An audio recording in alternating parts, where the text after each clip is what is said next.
අයිබෝවන් සුබ උදෑසනක් good morning සියලු දෙනාටම ජයග්‍රාහී සුබ වාසනාවන්ත දවසක් ප්‍රාර්ථනා කරනවා. අද ඔක්තෝබර් මාසයේ 4 වෙනිදා ඉරිදා අපි සූදානම් පත්තරවල තියෙන දේවල් ඔබට කියන්න. ඒ වගේම නවතම දේවල් පත්තරවලට එහා ගිය අලුතින්ම වාර්තා වෙන දේවල් මේ සියල්ලම ඔබට කියන්න අපි ලෑස්ති. විශේෂයෙන්ම ඔක්තෝබර් මාසයේ ජාත්‍යන්තර දින කැලෙන්ඩරය ගත්තාම ජාත්‍යන්තර දින සැමරුම් ගණනාවක් තියෙනවා. ළමා දිනය, ඊට පස්සේ අමාත්‍යප දිනය, හෙට තියෙනවා ලෝක ගුරු දිනය. අපි ඒ ගැනත් ඔබට මතක් කරන්න. ඒ අතරේ උදෙන්ම ඡායාරූපයක් පෙන්වන්න ලෑස්ති. නජිත් ඉන්නවා. good morning. good morning Sameera. සුබ උදෑසනක්. අද දවස වාසනාවන්ත ජයග්‍රාහී දවසක් වෙන්න කියලා අපි ප්‍රාර්ථනා කරනවා. ඔබ එකතු වෙන්නේ නිදහස් සතියන්තේ වීකෙන්ඩ් සන්ෂයින් එක. අද දවසේ ජාතික පුවත්පත් කියන තොරතුරු ඔබට ඉතාමත් ඉක්මනින් අපි සමීප කරන්න සූදානම්. මේ අතරදී සමීර ඊයේ දවස බොහොම විශේෂයි. ඊයේ දවසේ ITN නැරඹුවා නම් ළමා දිනය වෙනුවෙන් අපි සංවිධානය කරපු වැඩසටහන උදේ 9 ඉඳන් 12 වෙනකම් විකාශය වුණා. ඒ විතරක් නෙවෙයි ලක්ඛණ්ඩ ගුවන්විදුලියත් සමීර ඊයේ දවසේ ලෝක ළමා දිනය වෙනුවෙන් වැඩසටහනක් සංවිධානය කළා. අද දැවැන්ත සහභාගීත්වයක් අපි දැක්ක. බොහෝ පිරිසක් ඇවිල්ලා හිටියා. පුංචි දරුවෝ විතරක් නෙවෙයි වැඩිහිටියොත් ඊයේ දවසේ ලෝක ළමා දිනය සමරන්න ලක්ඛණ්ඩ සංවිධානය කරපු අපේ විශේෂ වැඩසටහනට එකතු වුණා. ඒ හැම දිනෙකටම බොහොම ස්තුතියි කියන ගමන් අද දවසේ ඉතින් අපි පත්තර විස්තර ආරම්භ කරන්න සූදානම් වෙන්නේ. සමීර අද දවසේ ජාතික පුවත්පත් මොනවද කියන්නේ? ඔව් පත්තර බලන්න කලින් අපි මේ නජිත් පොඩි ඡායාරූපයක් පෙන්වලෙමු. මේ දවස්වල පොල් ගණන් අනිවාර්යයෙන්ම ඔබ ඒක දන්නවා. මිල සූත්‍රයක් ගෙනලා දුන්නත් මිල පාලනයක් ඇති කරත් පොල් ගණන් ඒ ගණන් වලට පොල් ගන්න නැහැ කියලායි පාරිභෝගිකයන් චෝදනා කරන්නේ. බලන්න මේ ඡායාරූපය අසන ඡායාරූපයක් ෆොටෝ එකක් මෙන්න අමුතු පොල් ගහක් මේ සමාජ මාධ්‍ය වලින් තමයි අපි ගත්තේ. ඉතින් මේක Facebook එකේ තිබුණේ නොමග ගිය පොල් ගහක් කියලා. හරි මගට ඇවිල්ලා නොමග ගිය පොල් ගහක් හරි මගට ඇවිල්ලා මම දැක්ක ගමන් නජිත් පොඩි හිනාවක් ගියා. ඇත්තටම ඒ නිසා තමයි ඔබටත් පෙන්නුවේ. මේ අපේ රටේත් සමීර දන්නේ නැහැ කොහොමද කියලා. මං හිතන්නේ අපේ රටේ නෙමෙයි. කිසිම දෙයක් මේ තොරතුරු වාර්තා කරලා තිබුණේ නැහැ. ඡායාරූපය ලස්සනයි. නොමග ගිය පොල් ගහක් හරි මගට ඇවිල්ලා කියලායි මේ විදිහට මේ Facebook එකේ දාලා තිබුණේ. ඉතින් මේකත් එක්ක මට කියන්න හිතුණා අපිත් පොල් ගැන කතා කරද්දී අපි නොමග ගියා. දැන් ඔය තියෙන මේ මැනුම් වලින් අපිට මනින්න සිද්ධ වෙන්නේ නැහැ. පොල් අඟල් 12ට අඩුද අඟල් 12ට වැඩිද කියලා මනින්න ඕනේ නැහැ. ඒ කාලේ අපි පොල් ඉඩම් මැන කට්ටි කරේ නැත්තම් ඔබ දන්නවනේ කොච්චර පොල් ඉඩම් පොල් ගස් කප ඉඩම් වෙන්දේසි කරා විකුණා. ඉතින් ඒ නිසා තමයි මේ පොල් ප්‍රශ්නයක් ඇවිල්ලා තියෙන්නේ. ඒ වගේම දැන් ඔය හයිබ්‍රිඩ් පොල් තියෙනවා. ඒව නම් මේ කපන්න බෑ, පරාල වලට ගන්න බෑ. කුඩා ගස් තියෙන්නේ. ඉතින් දැන් පොල් මනින්න වෙන්නේ අපි ඒ කාලේ පොල් ඉඩම් මැන කට්ටි කරේ නැත්නම් ඔබ මතක තියාගන්න අපේ වැරදි හින්දා තමයි අපිටම අනාගතයේ මේ රිදුම් දෙන්නේ. අපිටම අනාගතයේ ජීවිතවලට බලපෑම් එල්ල කරන්නේ. ඒ ගැන මතක තියාගෙන අපි පත්තර බලමු. මුලින්ම සූදානම් අපි තොරතුරු වාර්තා කරන්න. අද ප්‍රධාන පුවත්පත් කිහිපයකම තොරතුරු ගණනාවක් අරගෙන එනවා. ඉරිදා දවසේ ප්‍රවෘත්ති විදිහට අපි ලෑස්ති සිළුමිණ ප්‍රධාන ප්‍රවෘත්තියෙන් ආරම්භ කරන්න. විශේෂයෙන්ම හෙට දවසේ ලෝක ගුරු දිනයත් එක්ක මෙන්න වාර්තා කරනවා සිළුමිණ ගුරුවරු 25000ක් මාරුවීම් පොලිමේ ඉන්නවා කියලා. ඒ අනුව ගුරු මාරුවීම් අපේක්ෂාවෙන් සිටින පාසල් ගුරුවරුන් 25476කට සානමාරු ලබා ගැනීමට නොහැකි වෙලා තියෙනවා කියලා අද වාර්තා කරන්නේ. මොහු වාර්ෂිකව ගුරු සානමාරු අපේක්ෂා කළ අය සහ එකම පාසලේ වසර 10කට වැඩි සේවා කාලයක් සම්පූර්ණ කරපු අය මේ වසර ඇතුළු කොරෝනා වසංගතය නිසා බොහෝ ගුරුමාරු තාවකාලිකව ඇන හිටීම නිසා මේ තත්ත්වය උද්ගත වෙලා තියෙනවා කියලයි මේ ආකාරයෙන් වාර්තා කරන්නේ. ඒ වගේම පළාත් පාසල් ගුරුවරුන්ට අමතරව ජාතික පාසල්වල සේවය කරන ගුරුවරුන් 2476ක්ද මේ පිරිසට අයත් වෙනවා. මේ අවුරුද්දේ විතරක් ජාතික පාසල්වල ගුරුමාරු ඉල්ලුම් පත්‍ර 5500කට ආසන්න ප්‍රමාණයක් ලැබී ඇති අතර පළාත් ගුරුවරුන් 30000කට වැඩි ප්‍රමාණයක් 2019 අවුරුද්දේ මාරුවීම් ලබා තිනවා කියලා මේ ආකාරයෙන් විස්තර අරගෙන එනවා. ඉතින් මේක තමයි තත්ත්වය. ගුරුවරුන් අවුරුදු 10ක් සම්පූර්ණ කරලා තියෙනවා සමහර පාසල්වල. හැබැයි ඔවුන්ට ස්ථාන මාරුවක් ගන්න හැකියාවක් ලැබිලා නැහැ. විශේෂයෙන්ම කොරෝනා වසංගතය නිසා තව මේ තත්ත්වය ඇදෙනවා කියලා තමයි කියන්නේ. ඉතින් එහෙම වුණාම මානසිකව බලපානවා සමහර ගුරුවරුන්. අවුරුදු 10ක් අපේක්ෂාවෙන් ඉන්නවා. දෙයියනේ අපිට ගෙවල් ළඟ තියෙන පාසලකට යන්න පුළුවන් වෙයිද කියලා. ඉතින් මේව අවසානයේ බලපාන්නේ දරුවන්ට. ඒ නිසා මේ බලධාරීන් ඉතාමත් ඉක්මනින් පියවර අරගෙන මේ උදවියට මාරුවීම් ලබා දෙන්න හැකියාව තියෙනවා නම් ඒක වටිනවා. අපි දැක්ක සෞඛ්‍ය අමාත්‍යතුමියත් කියනවා නජිත් පහුගිය දවසක මේ කොළඹ නර්සස්ලා වැඩිය මේ ශේෂ්ත්‍රයට එන්න හැ කියලා හෙද මේ හෙදියන් උසස් පිළින් පස්සේ හෙද සේවයට සම්බන්ධ වෙන්න ෑ කියලා. ඉතින් පිටපළාත්වල අයට කොළඹ ඇවිල්ලා සේවය කරන්න සිද්ධ වෙලා තියෙනවලු. ඔවුන්ගේ මානසික තත්වයට මේක බලපෑමක් කියලා පවිත්‍රා වන්‍යාරච්චි සෞඛ්‍ය ඇමතුමිය කියලා තිබුණා. ඉතින් මේ වගේම ප්‍රශ්නයක් තමයි මේකත්. ගුරුවරුන්ට මාරුවීම් සිද්ධ කරගන්න හැකියාවක් ලැබිලා නැහැ කියලයි මේ ආකාරයෙන් වාර්තා කරන්නේ ඔවුන් අපේක්ෂාවෙන් ඉන්නවලු. මේ අතරේ අද සිළුමිණ පහළම තැනක මේ විදිහට ඡායාරූපයක් සමගින් වාර්තා කරනවා ගුරු දිනය පිළිබඳව අපි සූදානම් මේ පිළිබඳව ඔබට පෙන්වන්න. මෙන්න මේ ආකාරයෙන් තමයි මේ ඡායාරූපේ වාර්තා කරන්නේ. ජාත්‍යන්තර ගුරු දිනය ඔක්තෝබර් 5 ඒ කියන්නේ හෙට සඳුදා ලංකාවේ පාසල් 10175කට අයත් 2,47,334ක් ගුරුවරු කුමන සේවා දුෂ්කරතා තිබුණත් විශිෂ්ට සේවයක නිරත වෙලා ඉන්නවා. ඒක අවිවාදිතයි. සිසුන් 42,772ගේ නැනස පාදනෙම ලාංකික ගුරු පරපුර දකුණු ආසියාවේ වැඩිම වැටුප් ලබන ගුරුවරු ලෙසද පිළිගන්නවා කියලායි. සමාවන්න අඩුම වැටුප් මම බැලුවා එකපාරට මොකද්ද මේ කියලා. අඩුම වැටුප් ලබන ගුරුවරු ලෙසද පිළිගන්නවා. මේ දසුන සිළුමිණ ඡායාරූප ශිල්පී නිස්සංක සිල්වාගේ කැමරා ඇසට ලක්ුණේ ඉකුත් සිකුරාදා මරදාන ශ්‍රී සංගමිත්තා බාලිකා විද්‍යාලයේදී කියලායි මේ විදිහට මේ ඡායාරූප වාර්තාවත් එක්ක අද අරගෙන ඇවිල්ලා තියෙන්නේ. ඉතින් අපේ වැඩිම වැටුප් ලබන්න පුළුවන් නම් එහෙම ගුරුවරු අපිට හම්බ වෙනවා නම් ඒ විදිහේ ගුරුවරුන් අපිට අනාගතයේදී මුණ ගැහෙනවා නම් ඒක අපේ බලාපොරොත්තුවක් ප්‍රාර්ථනයක්. මොකද මේ හැම දෙයක්ම බලපාන්නේ අවසානයේ මනසත් එක්ක ගනුදෙනු කරන්නේ දරුවන්ට තමයි බලපාන්නේ. දරුවන්ව ඔවුන්ගේ අනාගතය යහපත් කරන්නයි ගුරුවරු හැම වෙලේම උත්සාහ කරන්නේ. ඒ නිසා ගුරුවරුන්ගේ මානසික තත්ත්වය යහපත් වෙන්න ඕනේ හැම වෙලේම දරුවන්ගේ මානසික තත්ත්වය ඉහළ දාන්න. ඒ නිසා අද ඒ සම්බන්ධයෙන් මෙන්න හෙට දවසේ විශේෂත්වයක් එක්ක වාර්තා කරලා තියෙනවා. මේ අතරේ අද සිළුමිණ තවත් ඡායාරූපයක් අරගෙන එනවා. අග්‍රාමාත්‍යතුමන් සම්බන්ධ වෙනවා මේ අවස්ථාවට. ලංකාවේ විශාලතම ඖෂධ නිෂ්පාදන කම්හල විවෘත වුණා. අද ඒ පිළිබඳවයි මේ ඡායාරූප වාර්තාව. නවීන තාක්ෂණයෙන් අනුවන ඖෂධ නිෂ්පාදන සහ පරීක්ෂණ මධ්‍යස්ථානයක් හෝමාගම පිටිපනදී අග්‍රාමාත්‍යතුමාගේ ප්‍රධානත්වයෙන් ආරම්භ වුණා. ඒ ඔක්තෝබර් 2 වෙනිදා.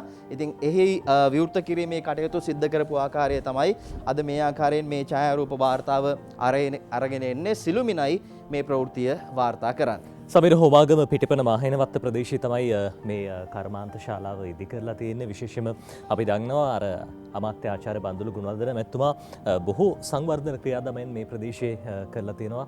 හරිත විශ්වවිද්‍යාලය, ජයවර්ධනපුර විශ්වවිද්‍යාලය, තාක්ෂණික විශ්වවිද්‍යාලය, තාක්ෂණික මේ අංශයේ දෙපාර්තමේන්තුව, ඒ විතරක් නෙමෙයි කොළඹ විශ්වවිද්‍යාලයේ තාක්ෂණික පීඨය, කිරුම් මිනුම් දෙපාර්තමේන්තුව, ඒ වගේම ජාතික පෙළපොත් ගබඩාව, ස්ලින්ටෙක් ආයතනයේ, නැනෝ තාක්ෂණ ආයතනයේ මේ ආයතන ගණනාවක් පිහිටලා තියෙන මේ ප්‍රදේශයේම තමයි මේ ඖෂධ නිෂ්පාදන කර්මාන්ත ශාලාව ඉදි කරන්නේ. ඉතින් ඔය අතරේ සමීර අද දවසේ ඉංග්‍රීසි පුවත්පතකට අවධානය යොමු කරන්න හිතුවා. අපි සන්ඩේ ඔබ්සර්වර් පුවත්පතේ වගේම අවධානය යොමු කළොත් එහෙම අද දවසේ සන්ඩේ ඔබ්සර්වර් ප්‍රධාන සිරස්තලයේ වෙන්නේ අමාත්‍ය මහින්දානන්ද අලුත්ගමගේ මහතා කියපු කතාවකට. එතුමා සඳහන් කරපු දෙයක් opposition MPs pledge support මේ විපක්ෂී මන්ත්‍රීවරුන් 20 වෙනි ව්‍යවස්ථා සංශෝධනයට සහාය දෙන බව ප්‍රකාශ කරලා තියෙනවා කියලා තමයි මහින්දානන්ද අලුත්ගමගේ මහත්තයා කියන්නේ. smooth sailing for 20th amendment මේ පුවත ලියන්නේ Uditha Kumarasinghe. agriculture minister Mahindananda Aluthgamage said it's 200% certain that 150 MPs in the government ranks would stand firmly together to vote for the 20th amendment in parliament කියලා වැඩිදුරටත් සඳහන් වෙනවා. මේ 20 වෙනි ව්‍යවස්ථා සංශෝධනයට ඡන්දය ලබා දෙන්න පාර්ලිමේන්තුවේ මන්ත්‍රීවරුන් 150ක් නෙවෙයි ඊට වැඩි පිරිසක් 200කට ආසන්න පිරිසක් සූදානමින් ඉන්නවා කියලා තමයි මහින්දානන්ද අලුත්ගමගේ මහත්තයා කියලා තිනවා. ඒ අතරේ සමීර මේ අද දවසේ සන්ඩේ ඔබ්සර්වර් පුවත්පතේ ප්‍රධාන ඡායාරූපයේ වෙන්නේ විශේෂ කාරණාවකට අපි අවධානය යොමු කරන්න පුළුවන්. අපිට අද දවසේ සන්ඩේ ඔබ්සර්වර් පුවත්පතේ ප්‍රධාන ඡායාරූපයට ඒ තමයි මේ ඇමරිකාවේ අපි දන්න ඇමරිකා ජනාධිපතිවරයා දැන් මේ වෙනකොට කොවිඩ් ආසාදිතයෙක් බවට පත් වෙලා ඉන්නේ. ඩොනල්ඩ් ට්‍රම්ප් මහත්තයා දැන් ඡන්දෙත් ළඟයි, ජනාධිපතිවරණෙත් ළඟයි, අවුරුදු 74යි වයස. ඊයේ දවසේ අපි දැක්කා මේ ජනාධිපතිවරයා හෙලිකොප්ටරයක් මගින් ඇමරිකාවේ ජාතික වෛද්‍ය කටයුතු නැත්නම් මේ වෛද්‍ය ප්‍රතිකාර ලබා දෙන මධ්‍යස්ථානයට රැගෙන යනවා. එතුමා කොවිඩ් ආසාදිතයකින් දම ජනාධිපති බිරිඳ මෙලනියා ට්‍රම්පුත් මේ රෝහලට ගිහින් තිබෙන බව තමයි වාර්තා වෙන්නේ. කොහොමුණත් අර මුලින්ම මේ සමීර අපි ඊයේ දවසෙත් මේ පිළිබඳව කතා කළා. මේ අර අපේ රටෙත් විපක්ෂ නායකතුමා ඒ කාලේ කියලා තිබ්බනේ මේ ක්ලෝරොක්වීන් පාවිච්චි කරන්න කියලා. ඉතින් මේ බේතත් පාවිච්චි කරන්න කියලා ඩොනල්ඩ් ට්‍රම්ප් මහත්තයා කියලා තිබ්බා. විතරක් නෙවෙයි අර විෂ බීජ නාශක එහෙම පානය කරන්න මේ COVID-19 හැදුනහම ඒවත් පාවිච්චි කරන්න හොඳයි කියලා. දැන් ඉතින් අපි විශ්වාස කරන එතුමත් මේ ප්‍රතිකාර ගන්නවා ඇති කියලා කොහොම වුණත් ඊයේ දවසේ ජාත්‍යන්තරයෙන් වාර්තා වෙච්ච ප්‍රධාන පුවතක් බවට මේ පුවත පත් වුණා. අද සන්ඩේ ඔබ්සර්වර් පුවත්පත ප්‍රධාන ඡායාරූපයේ විදිහට මේ පුවත වාර්තා කරනවා. සමීර මාස් එක දාගෙන හිටියා නම් මේ ඔච්චර ඔහොම ප්‍රශ්නයකට මුහුණ දෙන්න වෙන්නේ නැහැ. ඉතින් අපි දන්නවා මාස්ක් එක දාන එක එතුමා සම්පූර්ණයෙන්ම ප්‍රතික්ෂේප කරා. දැන් ඊළඟ ජනාධිපතිවරණයේ ප්‍රතිවාදී අපේක්ෂකයා ඉන්නවා නජිත්.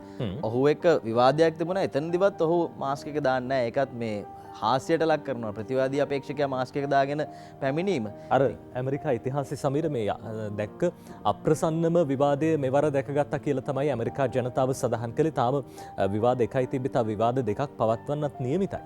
ඔව් ඉතින් එහෙම දේවල් තියෙනවා. අපි බලමු මේ ප්‍රශ්නය කොහොම බේරගනීද කියලා. කෙසේ නමුත් කොරෝනා කියන්නේ ලොකු පොඩි කාටවත් එහෙම ભેදයක් නැහැ. සෞඛ්‍ය ආරක්ෂණ ක්‍රමවේද අනුගමනය කරගත්තේ නැත්නම් එහෙම අපි ජීවත් වුනේ නැත්නම් ප්‍රශ්නයක් අනිවාර්යයෙන්ම ඇති වෙනවා. ඒ නිසා අපිත් සැලකිලිමත් වෙන්න ඕනේ. දැන් කොරෝනා නැහැ අපේ රටේ කියලා. ඔබ අර පුරුදු විදිහට වැඩ පටන් ගන්න නැතුව සෞඛ්‍ය ආරක්ෂණ ක්‍රමවේද හැම වෙලේම අනුගමනය කරන්න කියලා අපි මතක් කරන්න ඕනි.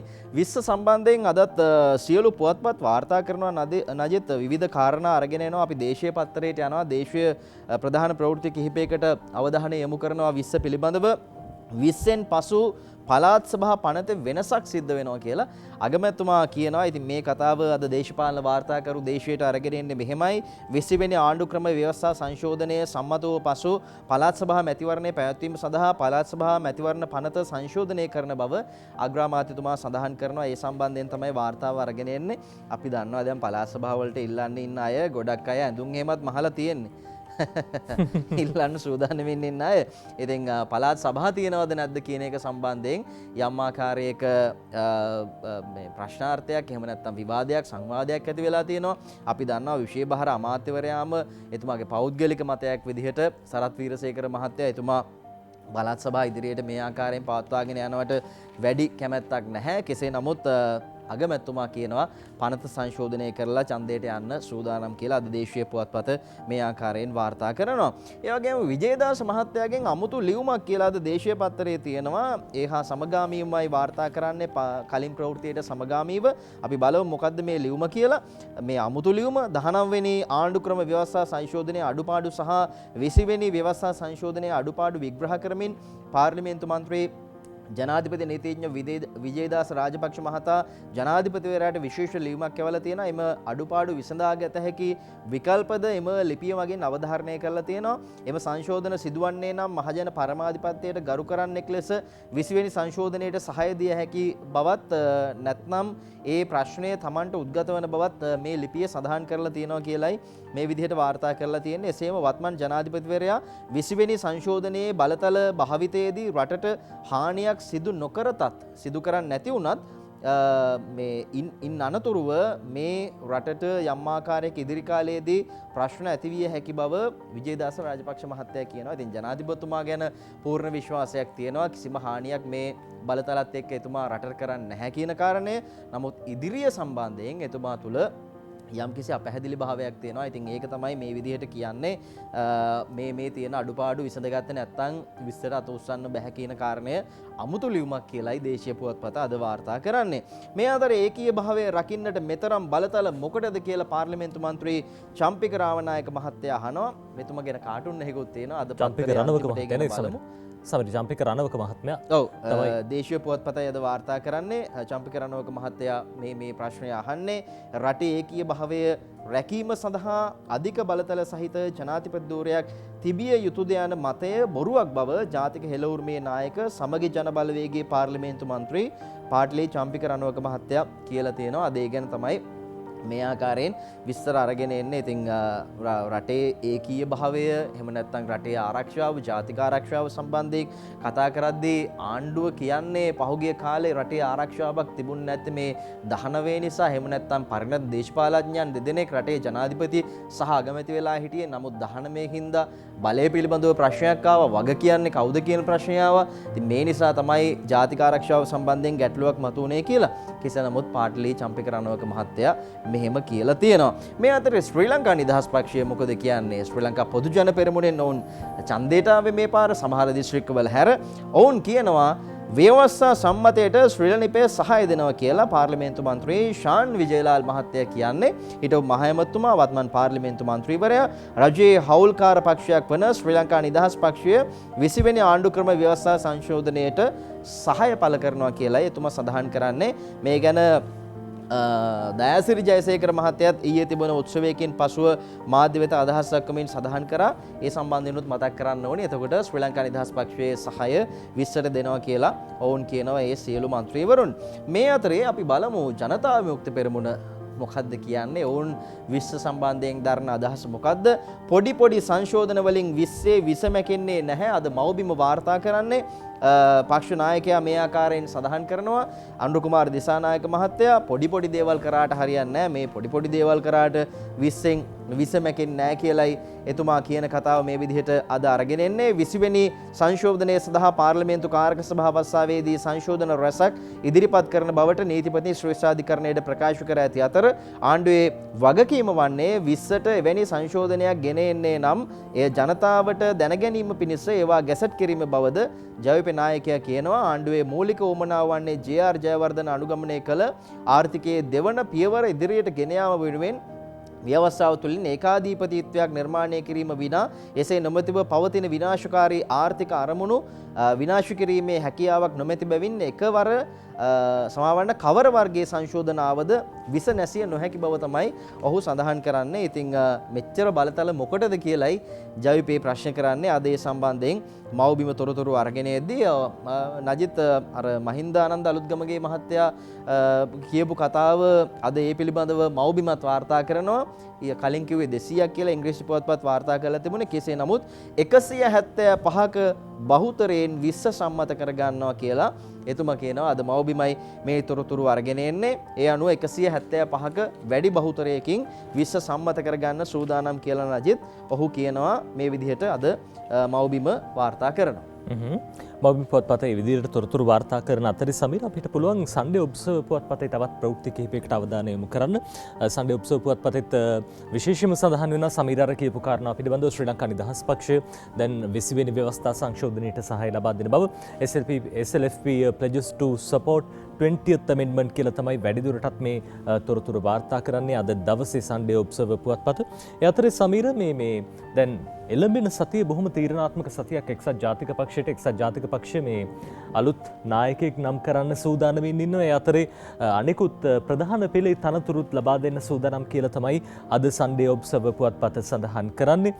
මේ අද දවසේ සන්ඩේ ඔබ්සර්වර් පුවත්පත වාර්තා කරන පුවතක් UNP to name new leader other top posts this week. මේ සතියේදී මේ අනෙකුත් ප්‍රධාන තනතුරුත් නම් කරන්න සූදානම් කියලා එක්සත් ජාතික පක්ෂයේ විශේෂයෙන්ම ප්‍රතිසංවිධාන කමිටුව මේ පිළිබඳව තීරණය කරන්න නියමිත බව තමයි හිටපු අමාත්‍යවරයෙක් වන ජෝන් අමරතුංග මහත්තයා කියලා තියෙන්නේ කියලා අද දවසේ සන්ඩේ ඔබ්සර්වර් පුවත්පත තොරතුරු වාර්තා කරන්නේ. ඒ අතරදී අද දවසේ සන්ඩේ ඔබ්සර්වර් පුවත්පතේ තවත් බොහෝ තොරතුරු ගණනාවක් වාර්තා කරනවා. අපි ඊට කලින් සමීර විරාමයක් ගන්න සූදානම් වෙන්නේ.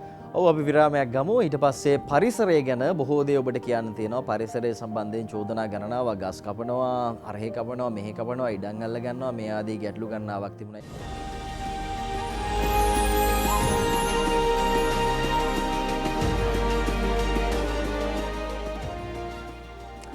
ඔබ නැතත් එකතු වෙන වීකෙන්ඩ් සන්ෂයින් එක වෙලාව උදේ 6:22 වෙනකොට සමීර අපි අද දවසේ ජාතික පුවත්පත් තොරතුරු බල හිටිය. අපි ඊළඟට තෝරගන්නේ මොන ජාතික පුවත්පතද?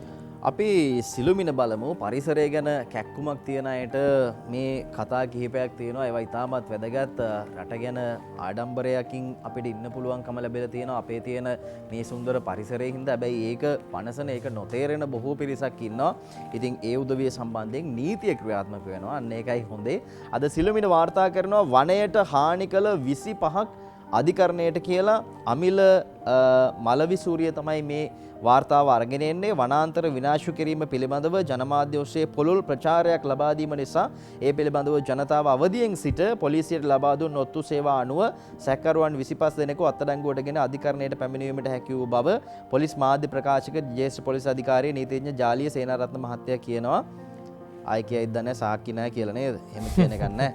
ටික කාලයක් ගියාට පස්සේ මේ ඒ අනුව වනාන්තර ගිනි තැබීම, ගස් කැපීම, කඩලාන රක්ෂිතයට හානි පැමිණවීම, වැලිගොඩ දැමීම ඇතුළු වන පරිසර හානි පිළිබඳවත් මහනුවර හන්තාන කල්පිටිය වනාතවිල්ලුව එළුවන්කොළමේ නජිත් මේ ළඟදී ගියා. පුදුම පරිසර හානියක් කරලා දෙන්නේ. කැලෑව කපලා කියන්නේ මේ ඉවක් බවක් නැතුව මේ මිනිස්සු කැලෑ කපලා සමහර ඒවාට හොර ඔප්පු හදලා චෝදනා ගණනාවක් තියෙනවා. අනිත් එක ගමේ මිනිස්සු නෙමෙයි මේවා කරන්නේ. පිටින් ඇවිල්ලා කොළඹින් ගිහිල්ලා කොළඹටත් එහා මිනිස්සු සමහර විට එහෙ ගිහිල්ලා ඉඩම් අරගෙන කුණු කොල්ලෙට සමහර විට මේවා විකුණපු අය රට ගිහිල්ලා ඒ විකුණපු අය වෙනුවට මේ ඒ තැන් වලට ඇවිල්ලා ඉන්නේ තව ඔප්පු හදාගෙන මේ ආදී දැවැන්ත පරිසර විනාශයක්. ඉතින් මේවා හොයලා බලන්න ඕනේ. මේ සම්බන්ධයෙන් නීතිය ක්‍රියාත්මක වෙනවා.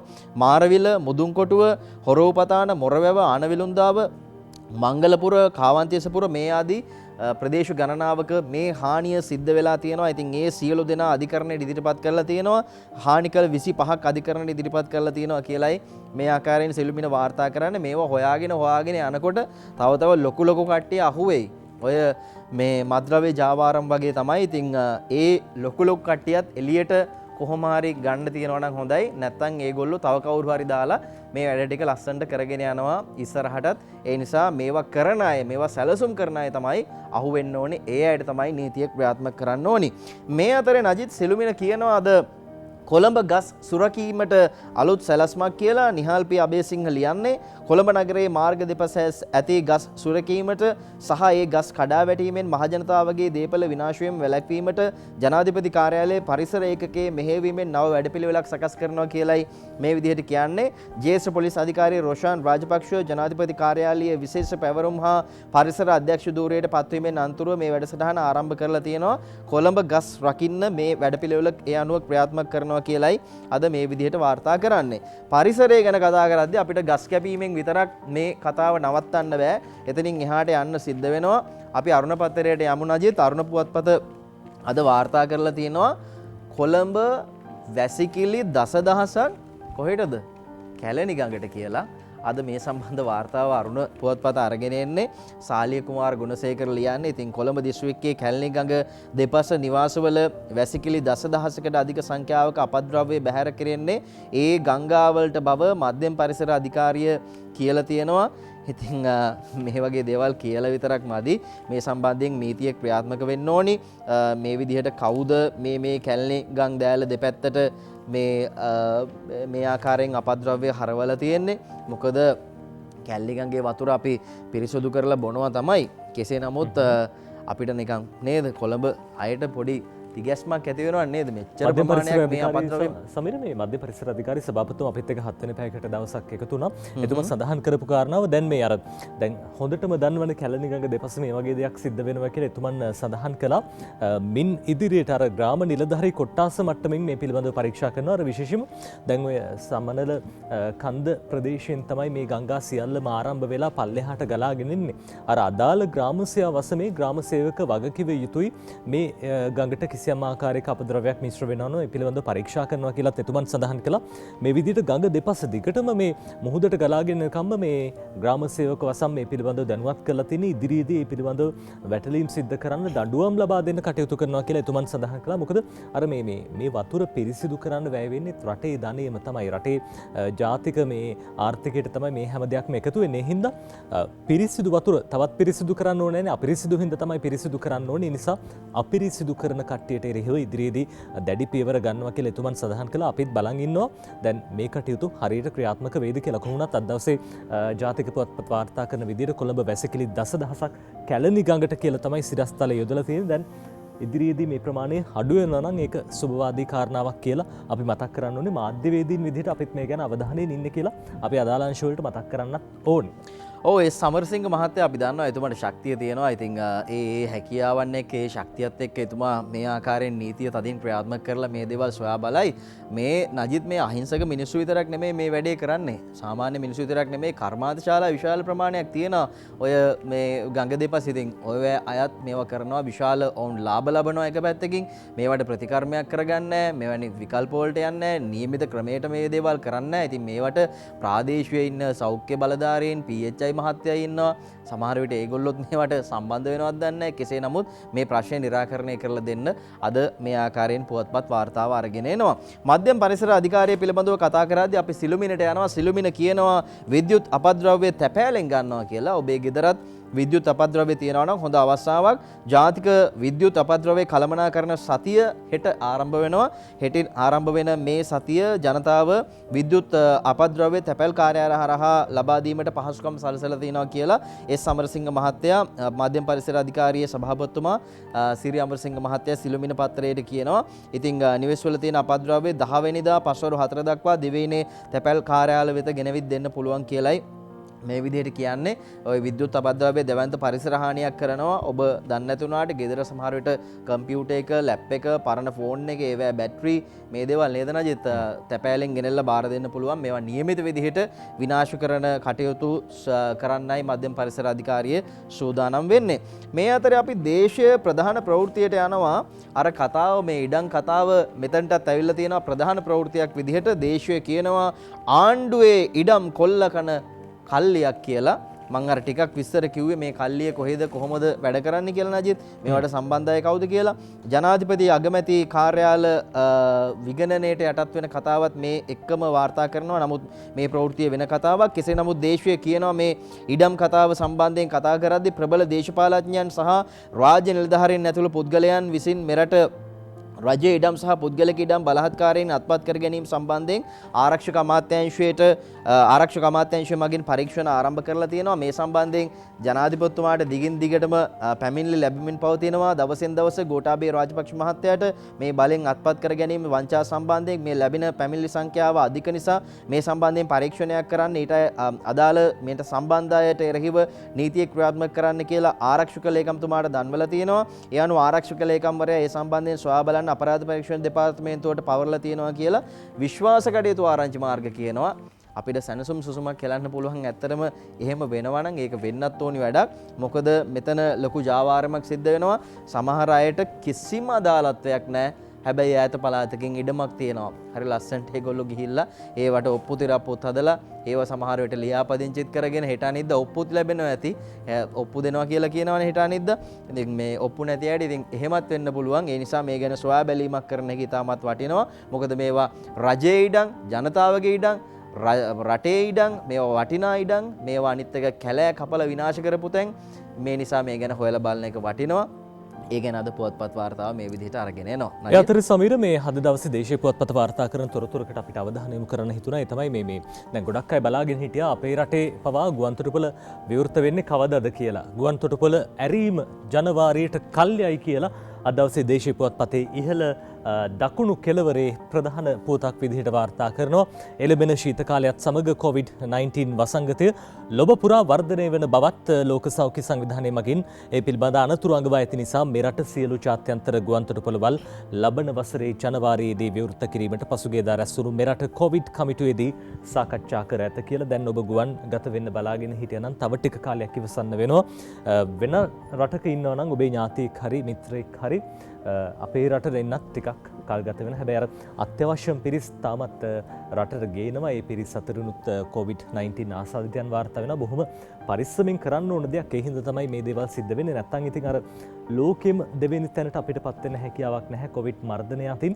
ඒ නිසාම තමයි මේ ආරක්ෂිත ක්‍රම අනුගමනය කරපු හින්දාම තමයි ඒ තත්ත්වය ළඟා කරගන්න අපිට හැකියාව ලැබිලා තියෙන්නේ. සමීර්, අද දවසේ සිලෝන් ටුඩේ පුවත්පතට අපි අවධානය යොමු කරමු. සිලෝන් ටුඩේ පුවත්පත තවත් බොහෝ තොරතුරු වාර්තා කරලා තිබ්බා. අද දවසේ විශේෂම ප්‍රධාන ප්‍රවෘත්ති ගත්තහම සිලෝන් ටුඩේ පුවත්පත වාර්තා කරන ප්‍රධාන ප්‍රවෘත්තියක් මේ යහපාලන කාල සීමාවේදී නීතිපති දෙපාර්තමේන්තුව අර්ලියගහ මන්දිරයට මේ කිසියම් ආකාරයක මුදල් ගෙවීම් සිද්ධ කරලා තියෙනවා කියලා මේ අදාළ නම් සාක්ෂි සහිතව ඉදිරියේදී එළිදරව් කරන බව තමයි අද දවසේ සිලෝන් ටුඩේ පුවත්පතේ ප්‍රධාන සිරස්තලයේ විදිහට වාර්තා කරන්නේ. During යහපාලන regime, AG's department bigwigs paid by temple trees යනුවෙන් විශේෂයෙන්ම මේ නීතිපති දෙපාර්තමේන්තුවට මේ ආකාරයෙන් මුදල් ලැබුණේ කොහොමද කියලා පරීක්ෂණ දැන් පැවැත්වෙන බව තමයි වැඩිදුරටත් වාර්තා වෙන්නේ. Certain senior officers of the Attorney General's Department who had served at the Anti-Corruption Committee secretated by the Temple Trees මේ වැඩිදුරටත් ප්‍රවෘත්තියට අවධානය යොමු කරනවා නම් අර්ලියගහ මන්දිරේ පාර්ශවයෙන් විශේෂයෙන්ම නීතිපති දෙපාර්තමේන්තුවේ ඇතැම් ඉහළ නිලධාරීන්ට මුදල් ලැබුණා කියලා තමයි මේ ප්‍රවෘත්තියේ සඳහන් වෙන්නේ. මේ ආකාරයෙන් මුදල් ලැබුණේ කොහොමද? ඇතැම් පිරිස් අර දූෂණ විරෝධී කමිටුවේ හිටියා කියලා සඳහන් වෙනවා.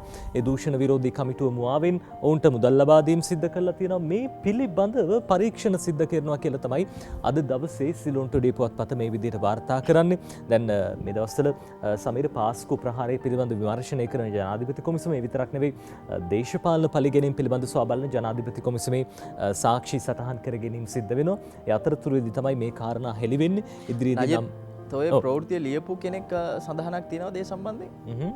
සමීර සඳහනක් නෑ. මේ ලබාගත් තොරතුරු මත තමයි අද දවසේ සිලෝන් ටුඩේ පුවත්පතේ ප්‍රවෘත්තිය වාර්තා කරන්නේ. ඔව්, මව්බිමත් අද මේ ගැන කියනවා. ලියපු කෙනෙක් පිළිබඳව මේ කතාවත් මේ ප්‍රවෘත්තියත් සඳහනක් නැහැ. කෙසේ නමුත් විශ්වාසයෙන් යුතුව තමයි මේවා වාර්තා කරනවා ඇත්තේ. නම්ගම් සහිතව වැඩි විස්තර ළඟදීම එළියට කියලා තියෙනවා. මව්බිම අපි ප්‍රධාන ප්‍රවෘත්තියට යන්. එතකොට ඒ නම්ගම් එක්ක එළියට එනකොට මේ ප්‍රවෘත්තිය අරගෙන එන කෙනාගේ නමත් සමහර විට එළියට එයි. අපිට ඒ ගැන බලා ගන්න පුළුවන්කම ලැබෙයි. කෙසේ නමුත් අපි දන්නවා අනිවාර්යයෙන්ම දූෂණ වංචා ගණනාවක් සිද්ධ වුණා. මේ දූෂණ ගැන කතා කර හිටපු අයම පාර්ලිමේන්තුවට ඇවිල්ලා නැජෙන් දවස් 6යිද කොයිද හිටියේ. වාහනයකුත් ගත්තා පාර්ලිමේන්තුවෙන්. අපි දන්නවා ඒ කවුද කියලා. ඉතින් දූෂණ ගැන ඕන තරම් කතා කර හිටපු අය. ඉතින් මෙතන යම් ආකාරයක සිද්ධියක් වෙලා තියෙනවා. යහපාලන ආණ්ඩුව සමයේ නීතිපති දෙපාර්තමේන්තුවේ ලොක්කෝ අර්ලියගහ මන්දිරයෙන් වැටුප් අරන් කියලා කියනවා. නීතිපතිගේ අවධානය පිණිස තමයි මව්බිම අද මේ ආකාරයෙන් වාර්තා කරන්නේ. පහුගිය යහපාලන දේශපාලන පරිගැනීම් සිදු කිරීම අරමුණින් අර්ලියගහ මන්දිරයේ ස්ථාපිත කරපු දූෂණ විරෝධී කමිටු ලේකම් කාර්යාලයේ සේවය කරමින් වැටුප් ලැබූ නීතිපති දෙපාර්තමේන්තුවේ ඇතැම් ජ්‍යෙෂ්ඨ නිලධාරීන් බරපතල වෘත්තීයමය විෂමාචාරයක නේලලා තියෙනවා කියලයි මේ විදිහට අද මව්බිම වාර්තා කරන්නේ. වැඩිදුරටත් තොරතුරු අරගෙන එනවා. දේශපාලනික අරමුණු මත පිහිටා කවරෙකුට නඩු පැවරිය යුතුදැයි යන්න පිළිබඳව තීරණය කළ දූෂණ විරෝධී කමිටුවේ නිර්දේශයේ පරිදි තෝරාගත් අයවලුන්ට නඩු පැවරීමට අදාළ ලිපිගොනු සකසා ඇත්තේ මේ ඉහත සඳහන් නීතිපති දෙපාර්තමේන්තුවේ නිලධාරීන් කියලා කියනවා. නඩු පැවරීමට අදාළ ලිපිගොනු නීතිපති දෙපාර්තමේන්තුවට යොමු කළ පසු නඩු කටයුත්ත සඳහා අධිකරණයේ ඉදිරියේ පෙනී සිට ඇත්තේද එම නිලධාරීන් බව හෙළිදරව් වෙලා තියෙනවා.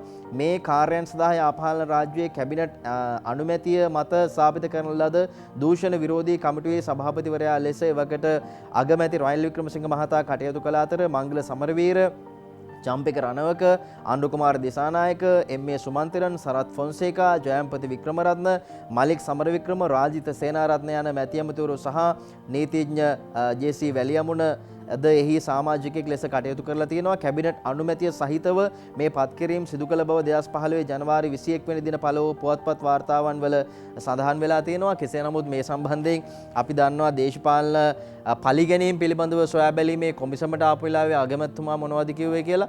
එතුමා කිසි දෙයක් දන්නේ නැහැ කියලා කිව්වා.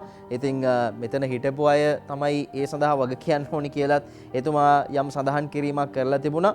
ඒ පිළිබඳවත් අපි මතක් කරන්න ඕනි. කෙසේ නමුත් මේ ආකාරයෙන් යම් සිදුවීමක් වෙලා තියෙනවා. මේ ගැන හෙළිදරව් කරන්න මව්බිම සූදානම් ළඟදිම නීතිපතිතුමාගේ අවධානය පිණිසයි මේ සම්බන්ධයෙන් වාර්තා කරලා තියෙන්නේ. නජිත්, මේ අතරේ ඔබ කිව්වා දේශීය පත්තරයේ තියෙන අර ගුවන්තොටුපළ ඇරීම ජනවාරි මාසයට කල් යනවා කියලා මේකත් එක්ක අරුණ පත්තරේ වාර්තා කරනවා ශීත ඍතුවේදී ලංකාවේ දොරටු ඇරෙයිද අරුණ වම්පස ඉහළ කෙරවරේ තමයි මේ ප්‍රවෘත්තිය වාර්තා කරන්නේ දැනටමත් 40000ක් එන්න කැමති ලංකාවට අපේ රටට එන්න කැමති මව් රටට 40000ක් විවිධ රටවල ඉන්න අය කෙසේ නමුත් ශීත ඍතුවේදී දොර ඇරෙයිද කියන කාරණය අද අරුණ ප්‍රශ්වාර්ථයක් එක්ක වාර්තා කරනවා කොරෝනා පාලනය කිරීමේ ඒ සාර්ථකත්වය අතින් අපි ඉන්නවා ලෝකෙම දෙවෙනි තැන සෞඛ්‍ය උපදෙස් වලට අනුව වෙරළ ආසන්නයේ ඇති හෝටල් වලට පමණක් සංචාරකයන් ගෙන්වීම සඳහා කැබිනට් මණ්ඩලයේ අනුමැති යෝජනාව COVID-19 පාලන කමිටුවට යොමු කරලා තියෙනවා. ඒ වාර්තාව හෙට 5 වෙනිදා ලැබෙන්න නියමිතයි. ඒ අනුව අපිට යම් සැලැස්මකට අනුව වැඩ කරවුතින් නජිත් මේ සංචාරක කර්මාන්තයත් ටිකෙන් ටික කොහොමෙන් හරි ආරම්භ කරන්න පුළුවන්. ඒ වගේම මව් රටින් එහාට ගිහිල්ලා ඉන්න විවිධ කාර්යයන් සඳහා විවිධ රැකියාවන් සඳහා ගිහිල්ලා ඉන්න උදවියත් අපේ රටට එන්න කැමැත්තෙන් ඉන්නවා කියලයි මේ ආකාරයෙන් අද පුවත්පත් තොරතුරු අරගෙන එන්නේ. මේ කතාවත් එක්ක අපි යනවා මව්බිම් පත්තරේ තවත් ප්‍රවෘත්තියක් බලන්න. මව්බිම 15ම වාර්තා කරනවා කොරෝනා පාලනයට තවත් වසරක් යාවේ කියලා ලෝක සෞඛ්‍ය සංවිධානය කියන්නේ. ඒ අනුව සම්පූර්ණයෙන්ම පාලනයකට යනවා නම් මෙච්චර කාලයක් විතර සමහර විට වැය වෙයි කාලයක් යයි කියලයි මේ විදිහට කියන්නේ.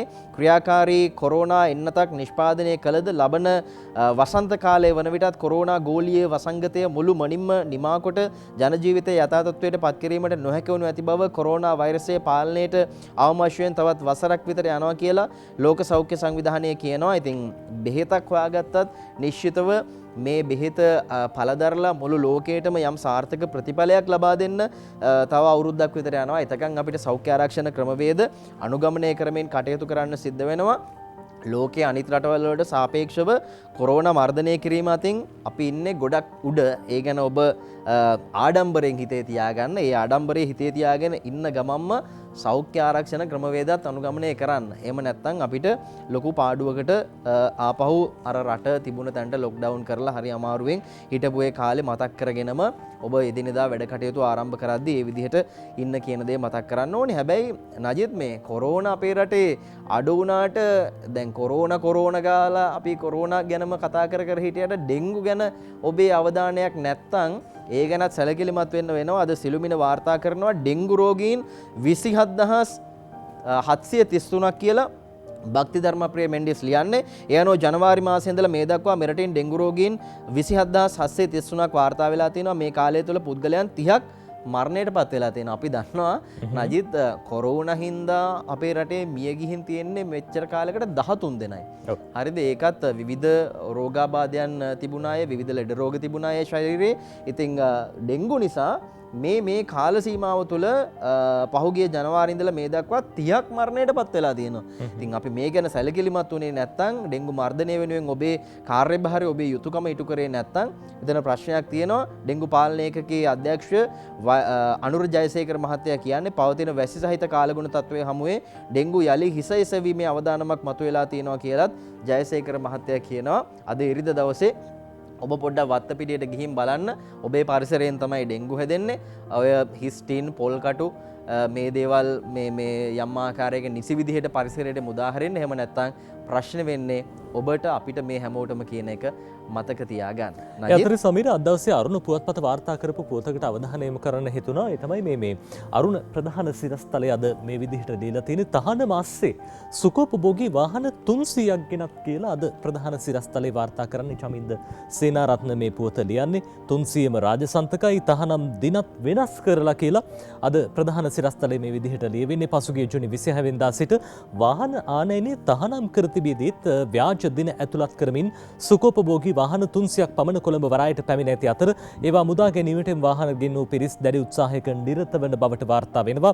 යුරෝපය හා ජපානයේ ආනයනය කරන ලද එම සුඛෝපභෝගී වාහන අතර බෙන්ස්, ප්‍රාඩෝ, ජීප් ආදී වර්ගයේ සුඛෝපභෝගී වාහන වෙනවා කියලා අද අරුණ ওই විදිහට කියනවා. ඉතින් අර වාහන ආනයනය කරන්න එපා කිව්වේ කිසියම් ආකාරයක හේතුවක් ඇතුව රටේ අර ආනයන සිද්ධ කළාම අපේ රටේ ණයසීමා වැඩි වෙනවා. ඒකට හේතුව ඩොලරය යගේ ඉහළ යාම. ඉතින් මේ කරුණු හින්දා ජනාධිපතිතුමන් ඇතුළු මේ රජයේ තීරණයක් ගත්ත වාහන ආනයනය తాවකාලිකව නවත්තන්න. ඉතින් මේ දේවල් වලට අනුගත වෙන්නේ නැතුව තමයි මේ කටයුතු සිදු කළ තියෙන්නේ. දැන් ඉතින් පාඩු බින්දින්න වෙනවා. වාහන 300ම රාජසන්තකයි කියලා තමයි අද දවසේ අරුණ පුවත්පත වැඩිදුරටත් තොරතුරු වාර්තා කරන්නේ.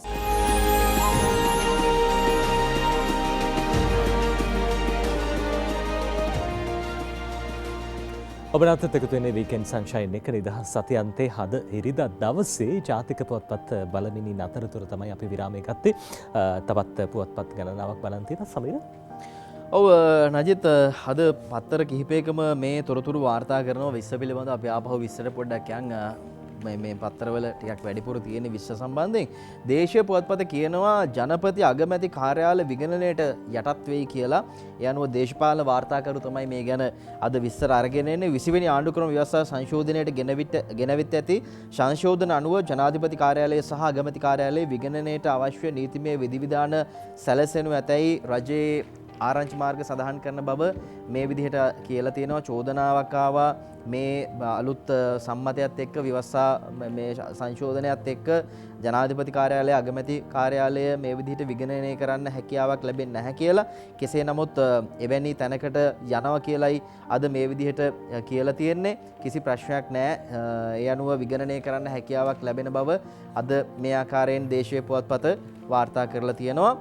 මේ සම්බන්ධයෙන් කරුණු දැක්වුවා අලුත් සංශෝධන කොහොමද ගේන්නේ කාරක සභාව අවස්ථාවේදී වෙනස් කරගන්නේ කොහොමද නීතිපතිතුමා ගිහිල්ලා අධිකරණයට කිව්වා. ඒ වගේම මේ සම්බන්ධයෙන් වන මේ පෙත්සම් විභාග කිරීම ගැන පිළිබඳවත් අද වාර්තා කරනවා. මොන විදිහටද මේ පෙත්සම් විභාග වෙන්නේ කියන කාරණය අධිකරණය තුල අධිකරණයේ හමුවේ. ඉතින් ඒ සම්බන්ධයෙන් විස්තර අරගෙන එද්දී අපි සූදානම් තවත් ප්‍රවෘත්තියකට අවධානය යොමු කරන්න. සිළුමිණ පුවත්පතට යනවා. සිළුමිණ වාර්තා කරනවා අද සමගි ජන බලවේගය කළු කොඩි ඔසවයි කියලා. ඔවුන් කළු කොඩි ඔසවන්න ලෑස්ති වෙනවා. 20 වෙනි ආණ්ඩුක්‍රම ව්‍යවස්ථා සංශෝධන කෙටුම්පත ඉල්ලා අස්කර ගන්නයි ආණ්ඩුවට බල කරමින් හෙට රට පුරා කළු කොඩි ඔසවා විරෝධතාව පළ කරන බව සමගි ජන බලවේගය තීරණය කරලා තියෙනවා. එමෙන්ම 8 වෙනිදා කොළඹ හයිට්පිටියේ හවස 2:30ට මහජන රැලියක් පවත්වන්නත් සූදානම් බව රංජිත් මද්දුම් බණ්ඩාර මහත්තයා කියනවා. විපක්ෂයේ සියලු දේශපාලන පක්ෂ බහුජන සංවිධාන ඇතුළු සමාජ ක්‍රියාකාරීන් ගණනාවක් මේ විදිහට කොළඹට ඇවිල්ලා හයිට්පිටියේ දැවැන්ත විරෝධතාවයක් ඒගොල්ලෝ කරන්න සූදානම් බව තමයි මේ ආකාරයෙන් තොරතුරු අරගෙන එන්නේ.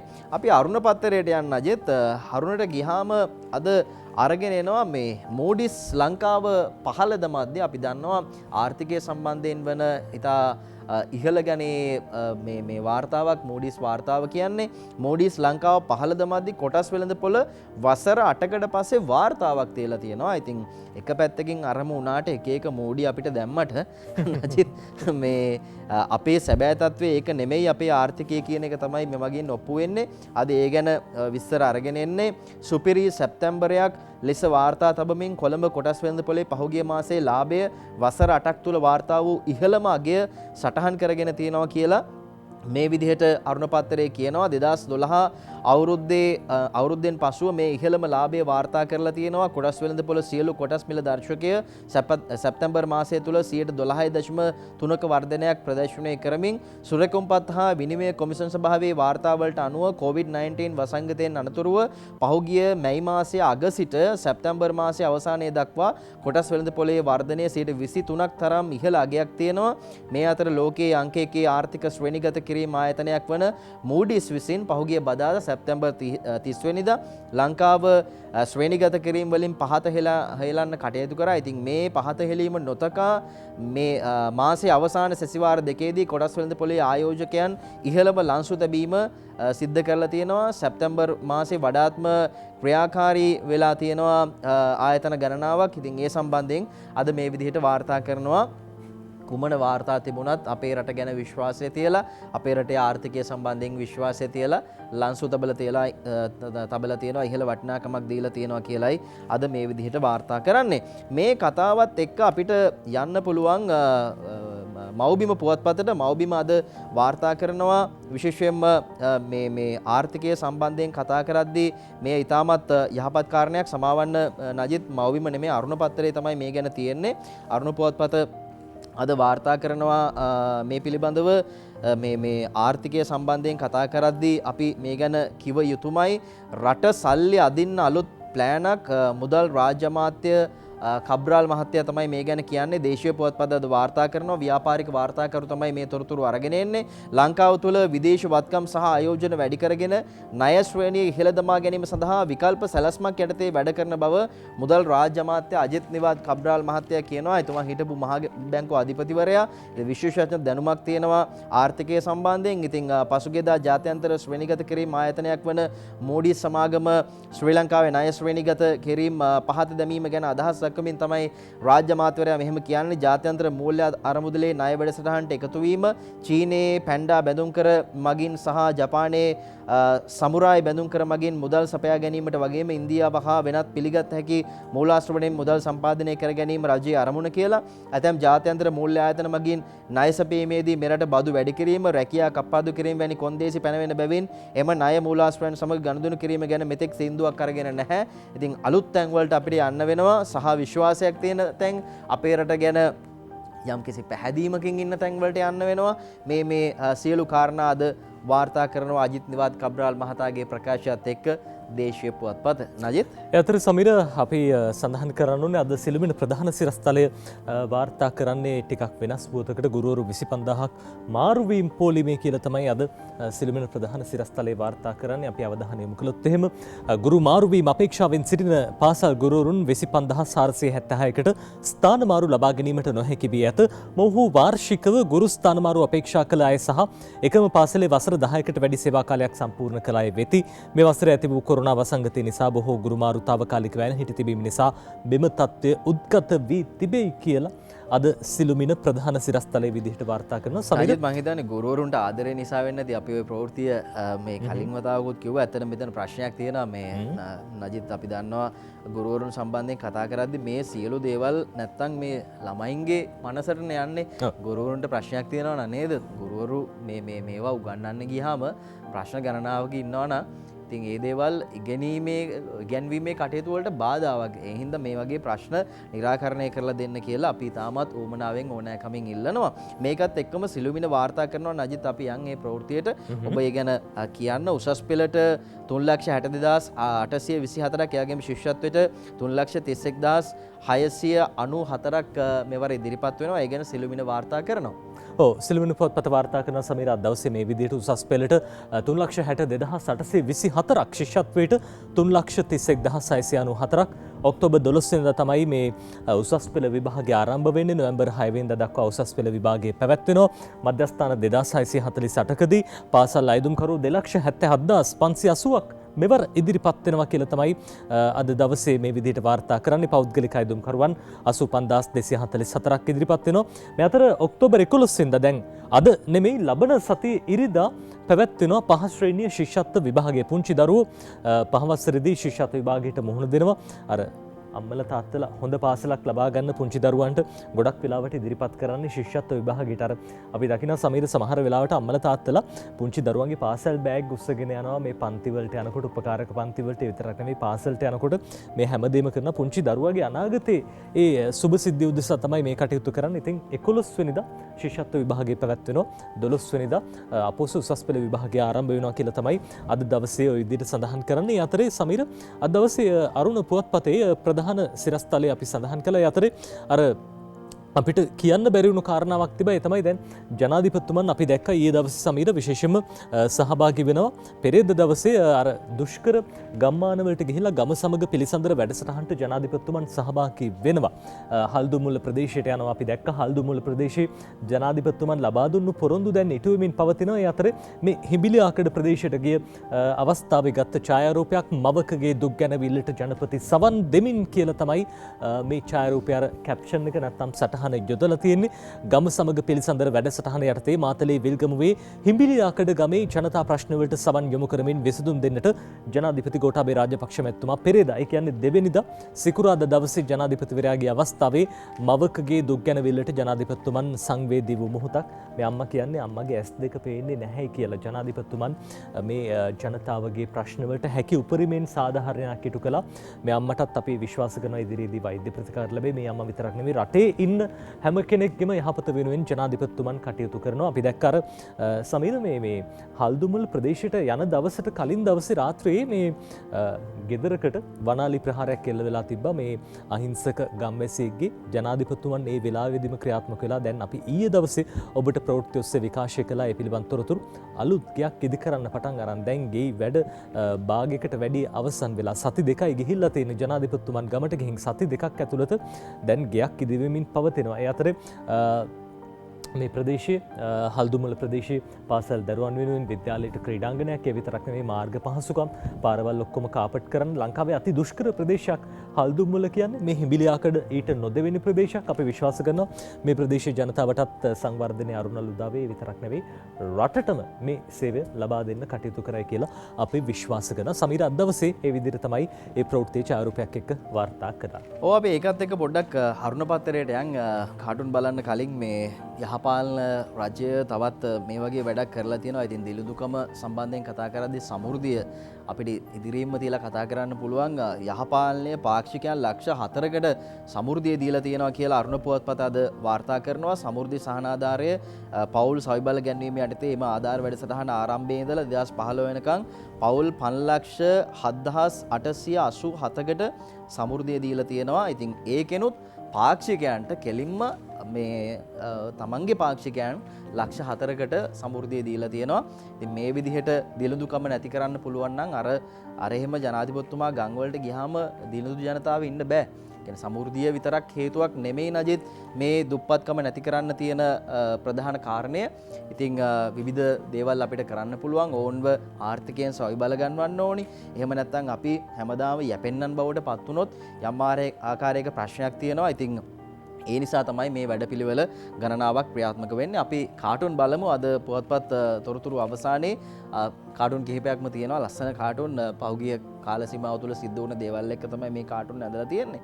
දේශයෙන් පටන් ගමු. නජත් අසංක ඉඳුනිල්ගේ සොරිස කාටුන් එක මෙන්න මෙහෙමයි අද ඇඳලා තියෙන්නේ. විස්කි කතාව ජනප්‍රිය කතාවක් බවට පත් වෙලා විස්කි කන්ටේනරයක් හිටි හැටියේ වතුර වෙලාලු කියලා කියනකොට කියනවා අනිත් කෙනා අපෝ ඕක මොකද්ද? ඒ කාලේ අල්ලපු මත්කුඩු කන්ටේනර් පිටින් පාම් පිටි උනේ. අපිට එහෙම කතාවකුත් මතකයි. ඉතින් ඒ ගැන ඔන්න මතක් කරලා තියෙනවා. හසන්ත විජේනායක අඳිනවා හුරේර කාටුන් එක. දේශපාලඥයෙක් කියනවා ආණ්ඩුව ස්විලනිපේට සලකනවා මදි කියලා දයාසිරි කියනවා. වවුලගේ ගෙදර ගියාම ඉන්න ඕනේ විදිය දයාසිරි දන්නේ නැද්ද බං? කියලා තියෙනවා. කෙසේ නමුත් දයාසිරි මහත්තයා ඊයේ කිව්වා 20ට නම් ශ්‍රීලංකේ සහයෝගය ලබා දෙනවා කියලා. අපි යනවා සිම්පල් මෑන් ඩික්ස්ලන්ගේ කාටුනේ බලන්න. කුරුඳු පොළු නඩුව සමතයකට පත් කරගෙනලු කියන ප්‍රවෘත්තියත් එක්ක මහත්තයයි නෝනයි කතා වෙනවා. බත් හැලියයි දෙනකන්ලුනේ බං ඔය උන්ගේ රණ්ඩු ඔක්කොම බත් හැලියේ දෙනකන්ලුනේ කියලා මේ දෙන්න කතා වෙනවා. ගමේ ওই ජනප්‍රිය කතාවන්නේ නේද? දැන් මේ නඩුවට සම්බන්ධ දේශපාලකතුමා දේශපාලනෙත් නෑ වගේ තමයි දැන් මේ දවස්වල. ඔව් එතුමා මේ ඡන්දයට ඉදිරිපත් වුණත් ඡන්දෙ දෙන්න එපා කියලා කිව්වනේ. දේශපාලනේ නෑ ඉන්නවා එහෙම එකක් තියෙනවා. ඉතින් නේද? විවිධ දේවල් වලට එද්දී අපි දකිනවා මාධ්‍ය හමුවේ කතා කරනවා. අපි ඊළඟ කාටුන් එකට යනවා. අරුණ පත්‍රයේ තියෙන්නේ ආර්ථිකය සම්බන්ධයෙන් වෙන කතාවක්. රටින් බහණ්ඩ ගෙන්වන්න ඉඩ දෙන්නේ ජනපතිට ඉල්ලීම්. රටින් බහණ්ඩ ගෙන්වන්න ඉඩ දෙන්නේ ජනපතිට ඉල්ලීම් කියන එකත් එක්ක ජනාධිපතිතුමා වගේ කෙනෙක් මැද ඉන්නවා. දකුණු අතින් අල්ලගෙන ඉන්නවා සිරිමාවෝ මහත්මිය. අපි දන්නවා 77ට කලින් තිබුණ ආර්ථිකය. ඒ වගේම 77න් පස්සේ ජේ.ආර් මහත්තයා වම් පැත්තෙන් අල්ලගෙන ඉන්නවා ජනාධිපතිතුමා වගේ කෙනා. ඉතින් කොහෙටද යන්නේ? 77න් පස්සේ විවෘත ආර්ථිකයට යනවද? 77ට කලින් සිරිමාවෝ මහත්මියගේ ඒ ආර්ථිකයට යනවද? රටින් බාණ්ඩ ගෙන්වන්න ඉඩ දෙන්න කියලා ජනාධිපතිට ඉල්ලීම්, ජනපතිට ඉල්ලීම් කියන කතාවත් එක්ක තමයි අද මෙහෙම වාර්තා කරන්නේ. කෙසේ නමුත් ජනාධිපතිතුමා වගේ කෙනා නම් තාම ඉන්නේ මැද. තාම ඉන්න මැද. හැබැයි ජනතාව කියන්නේ අර සිරිමාව මහත්මිය කරපු විදිහටම රටේ දේශීය ආර්ථිකය නම් ගන්න කටයුතු කරයි කියලා තමයි ගොඩක් දෙනෙක් විශ්වාස කරන්නේ. ඒ හින්දා තමයි ආනයන එහෙම තහනම් කරලා තියෙන. අපි විශ්වාස කරනවා රට සංවර්ධනය වෙයි කියලා එතුමගේ නායකත්වයේ යටතේ. ඔව් එහෙම කතාවක් මේ නජිත් කිව්ව දේ අද තව කාටුන් එකක තියෙනවා සිළුමිණ පත්තරේ. මෙන්න විවෘත ආර්ථිකය තියෙනවා. ජේ.ආර් මහත්තයා මෙහි 1977 ගැන කතා කරද්දී ජේ.ආර් මහත්තයාගේ විවෘත ආර්ථිකයත් එක්ක මෙන්න එහි තත්වය දැන් එක පැත්තකින් වම් පැත්තේ පෙන්눔 කරනවා. ඒ වගේම දේශීය නිෂ්පාදන මෙන්න ඒ සඳහා වතුර දානවා ඒව තමයි උඩට ගන්න ඕනි ඒව තමයි පැල කරන්න ඕනි දේශීය නිෂ්පාදනය ඉදිරියට ගේන 2020 වෙද්දී මේ වැඩේ පටන් අරගෙන තියෙනවා ජනාධිපතිතුමා වගේ කෙනෙක්. ඉතින් ඒ සඳහා සහයෝගය දෙන බවක් තමයි පේන්න තියෙන සිළුමිණ කාටුනේ. ඊළඟ කාටුනේ දේශීය පත්තරයට අපි යන්නේ 20 තියෙනවා 13 තියෙනවා ලොකු පෙට්ටි දෙකක් උස්සගෙන යනවා අගමැතිතුමා වගේ කෙනෙක් 20 තමයි එතුමා නම් උස්සගෙන යන්නේ. හැබැයි ඉතින් මගදී හම්බෙන මෝදි මහත්තයා වගේ කෙනෙක් 13 පෙට්ටිය උඩින්ම තියෙන කරේ තියෙනවා උඩින්ම තියෙනවා මේ ඒ වගේම පිටේ බැඳගෙන ඉන්නෙත් නිකන් වෛරසයක් වගේ නේද? ඔව් කොරෝනා වෛරසය පිටේ එල්ලගෙන පිටේ එල්ලගෙන මෝදි අගමැතිතුමා 13 අපේ පිට උඩින් තියන්න වගේ හදන්නේ. අපේ කරේ තියෙනවා 13 සම්බන්ධයෙන් මේ සංශෝධනය ව්‍යවස්ථාවට එකතු කිරීම ගැන කතිකාවතක් නිර්මාණය වෙලා තියෙන එකත් එක තමයි එහෙම කාටුන් එකක් අඳින්න නැත්තේ. අසංග ඉන්ද්‍රනිල්ගේ හිඩස කාටුන් එක අපි යන්නේ මෙන්න පොල් ගෙඩිය ගැන ප්‍රශ්නයක් බන්දු ලොකුණවර්ධන ඇමතුමා වගේ කෙනෙක් පොල් ගෙඩියට යට වෙලා ඉන්නවා දෙයනේ සාමාන්‍ය වැසියෙක් මේ ජනතාව නියෝජනය කරන්නේ ගිහිල්ලා මේ බලන්නේ සූම් කරලා අත්කාචයකින් තමයි බලන්නේ. උතන හැබැයි අර ටේප් එකක් තියෙන්න ඕනේ සමහර. අඩු වෙලා නේද? හරි. ඊළඟ කාටුන් එකට අපි යන් මෙන්න අපි සන්ඩේ ඔබ්සර්වර් පුවත්පතේ කාටුනේ තමයි තෝරගන්නේ පාස්පෝර්ට් ඉන්පවුන්ඩඩ් කියලා මේ කාටුනය නිර්මාණකරු විසින් නම් කරලා තියෙනවා මේ කකුලේ බැඳලා තියෙනවා පාස්පෝර්ට් එක තහනම් වුණා ඒ විලංගුවත් එක්ක අධිකරණයට අරගෙන තියන්නේ පාස්පෝර්ට් එක. ඔව් අධිකරණයට ගෙනලා දෙන්න කියලා කිව්වා. ඉතින් ඒ වගේම අලුත් දේවල් අලුත් මේ පාස්පෝර්ට් නිකුත් කරන්න එපා කියන ඒ තහනම පැනෙව්වා. මේ ඉන්නේ පාට්ලි චම්පේක රණවක මහත්තයා වගේ කෙනෙක්. එතුමා හොඳටම ඔත්පල වෙලා ඉන්නේ, ලෙඩ වෙලා ඉන්නේ. එතකොට හීනෙන් පේනවා ඇක්සිඩන්ට් එකක් සම්බන්ධයෙන් බොරැල්ල ප්‍රදේශයේ ඔබට මතක ඇති පොලිස් ස්ථානාධිපතිවරයා මේකට සම්බන්ධයි කියලා කියනවා. ඒ වගේම එවකට හිටපු බලධාරීන් නිලධාරීන් බොහෝ දෙනෙක් මේකට සම්බන්ධ වුණා කියලා කියනවා. ඒ අහිංසක තරුණයා සංදීප් මට මතක විදිහට නම. ඉතින් ඒවා හීනෙන් පෙනිපෙනි එතුමා ඔත්පල වෙලා ඉන්නවා. මොනවා හරි මේ වතුර එකක් හරි කැඳ වීදුරුවක් හරි බිබි කොත්තමල්ලි වෙන්න පුළුවන් නේ සමහර කොත්තමල්ලි වෙන්නත් පුළුවන්. පාස්පෝර්ට් එක කැන්සල් වෙලා තහනම් වෙලා මේකත් එක්ක එතුමා කල්පනා කරනවා මොකද කරන්න කියලා. එහෙම කාටුන් එකක් තමයි අද සන්ඩේ ඔබ්සර්වර් ඇඳලා තියෙන්නේ. ඒ තමයි අද දවසේ ජාතික පුවත්පත්වල ඇඳලා දින කාටුන් බලලා අපි සූදානම් විරාමයක් ගන්න. විරාමයෙන් පස්සේ සාකච්ඡාවක් තියෙනවා. අපි ආරාධනා කරන එකතු වෙන වීකෙන්ඩ් සන්ෂයින් එක.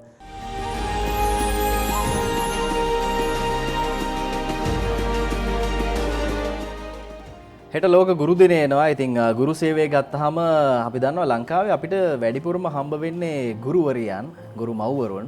ඒ වගේම කාන්තාව සම්බන්ධයෙන් කතා කරද්දී ඒක ගෞරවනීය වෘත්තියක්. අපි දන්නවා කාන්තාවන් විශේෂයෙන්ම කැමති පොඩි කාලේ ඉඳලම අපි ඇහුවාම 6 3 4 පන්ති වල ඉඳලම කියන්නේ ගුරුවරියක් වෙනවා කියලා වැඩිපුරම අය ඒ වෘත්තියට කැමති. ඉතින් මේකත් එක්ක ගුරු සේවයත් පදනම් කරගෙන අපි කාන්තාව ගැන මේ විනාඩි කිහිපය තුළ කතා බහ කරන්න සූදානම්. මේ වෙනුවෙන් ඉතාමත් ගෞරවයෙන් ආරාධනා කළා සෙරෝෂි නන්දසිරි මහත්මියට නිර්මාතෘ සහ අධ්‍යක්ෂක ප්‍රධානී ජාත්‍යන්තර කාන්තා පදනම අයිබෝන් කියලා ඔබතුමී පිළිගන්න. අයිබෝන්. ළඟදී ඇවිල්ලා ගියා අපිට කතා කරන්න කාරණා ටිකක් ඉතුරු වුණා. විශේෂයෙන් ව්‍යවසායකයන් ව්‍යවසායකත්වය ගැන අපේ රටේ කාන්තාව සමහර වෙලට පොඩ්ඩක් අඩියක් පස්සෙන් ඉන්නේ ව්‍යවසායකත්වය පිළිබඳව කතා කරද්දී. ඕන් කැමති නෑ ඉස්සරහට එන්න. එහෙම නැත්නම් අත හිත දෙන්නේ නෑ සමහර තැන් වලින්. හැබැයි රජයේ ඉලක්කයත් අරමුණොත් කාන්තාව ඉස්සරහට අරගෙන එන එක දරු පවුල ආරක්ෂා කරගන්න අතරේ අපි කොහොමද කාන්තාව ශක්තිමත් කරන්නේ, සවිබල කරන්නේ, ඕන් ව්‍යවසායකයන් විදිහට ඉස්සරහට අරගෙන එන්නේ? ඔව් මං හිතන්නේ හොඳ ප්‍රවිෂ්ටයක්. කාන්තාව කිව්වහම අපි කාන්තාවගේ මොන පැති කතා කරත් වැඩක් නැහැ සමීර.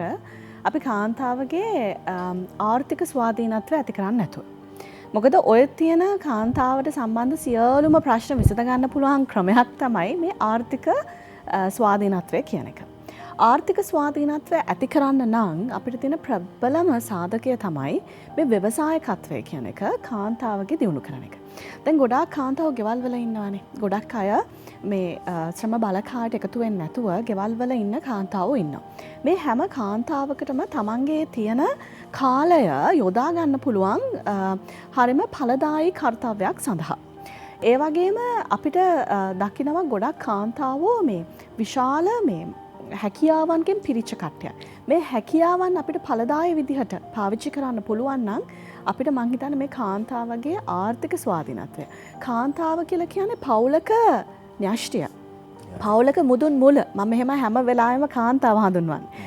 එතකොට අපිට පවුලක් නගා සිටවන්න නම්, පවුල හරහා අපි සමාජය නගා සිටවන්න ඕනේ. සමාජ නගා සිටවනකොට තමයි අපිට රට නගා සිටවන්නට පුළුවන්. රටක් නගා සිටවනකට තමයි අපේ ලෝකය ශිෂ්ටාචාර සංස්කෘති මේ සියල්ලම අපිට එක හා සමානව නගා සිටවන්නට පුළුවන් වෙන්නේ. එතකොට මේ කාන්තාව ඇයි අපි වගේ සංවිධාන. ඇයි විශේෂයෙන් මම සහ මාත් එක්ක වැඩ කරන සියලු දෙනාම බොහොම මේ පැෂනේට්ලි බොහොම මේ බොහොම මේ ගොඩාක් වැඩ කරනවා මේ කාන්තාවගේ ආර්ථික ස්වාධීනත්වය සඳහා. ඒකට හේතුව මෙන්න මේක. මේක තමයි මුදුන් මුල.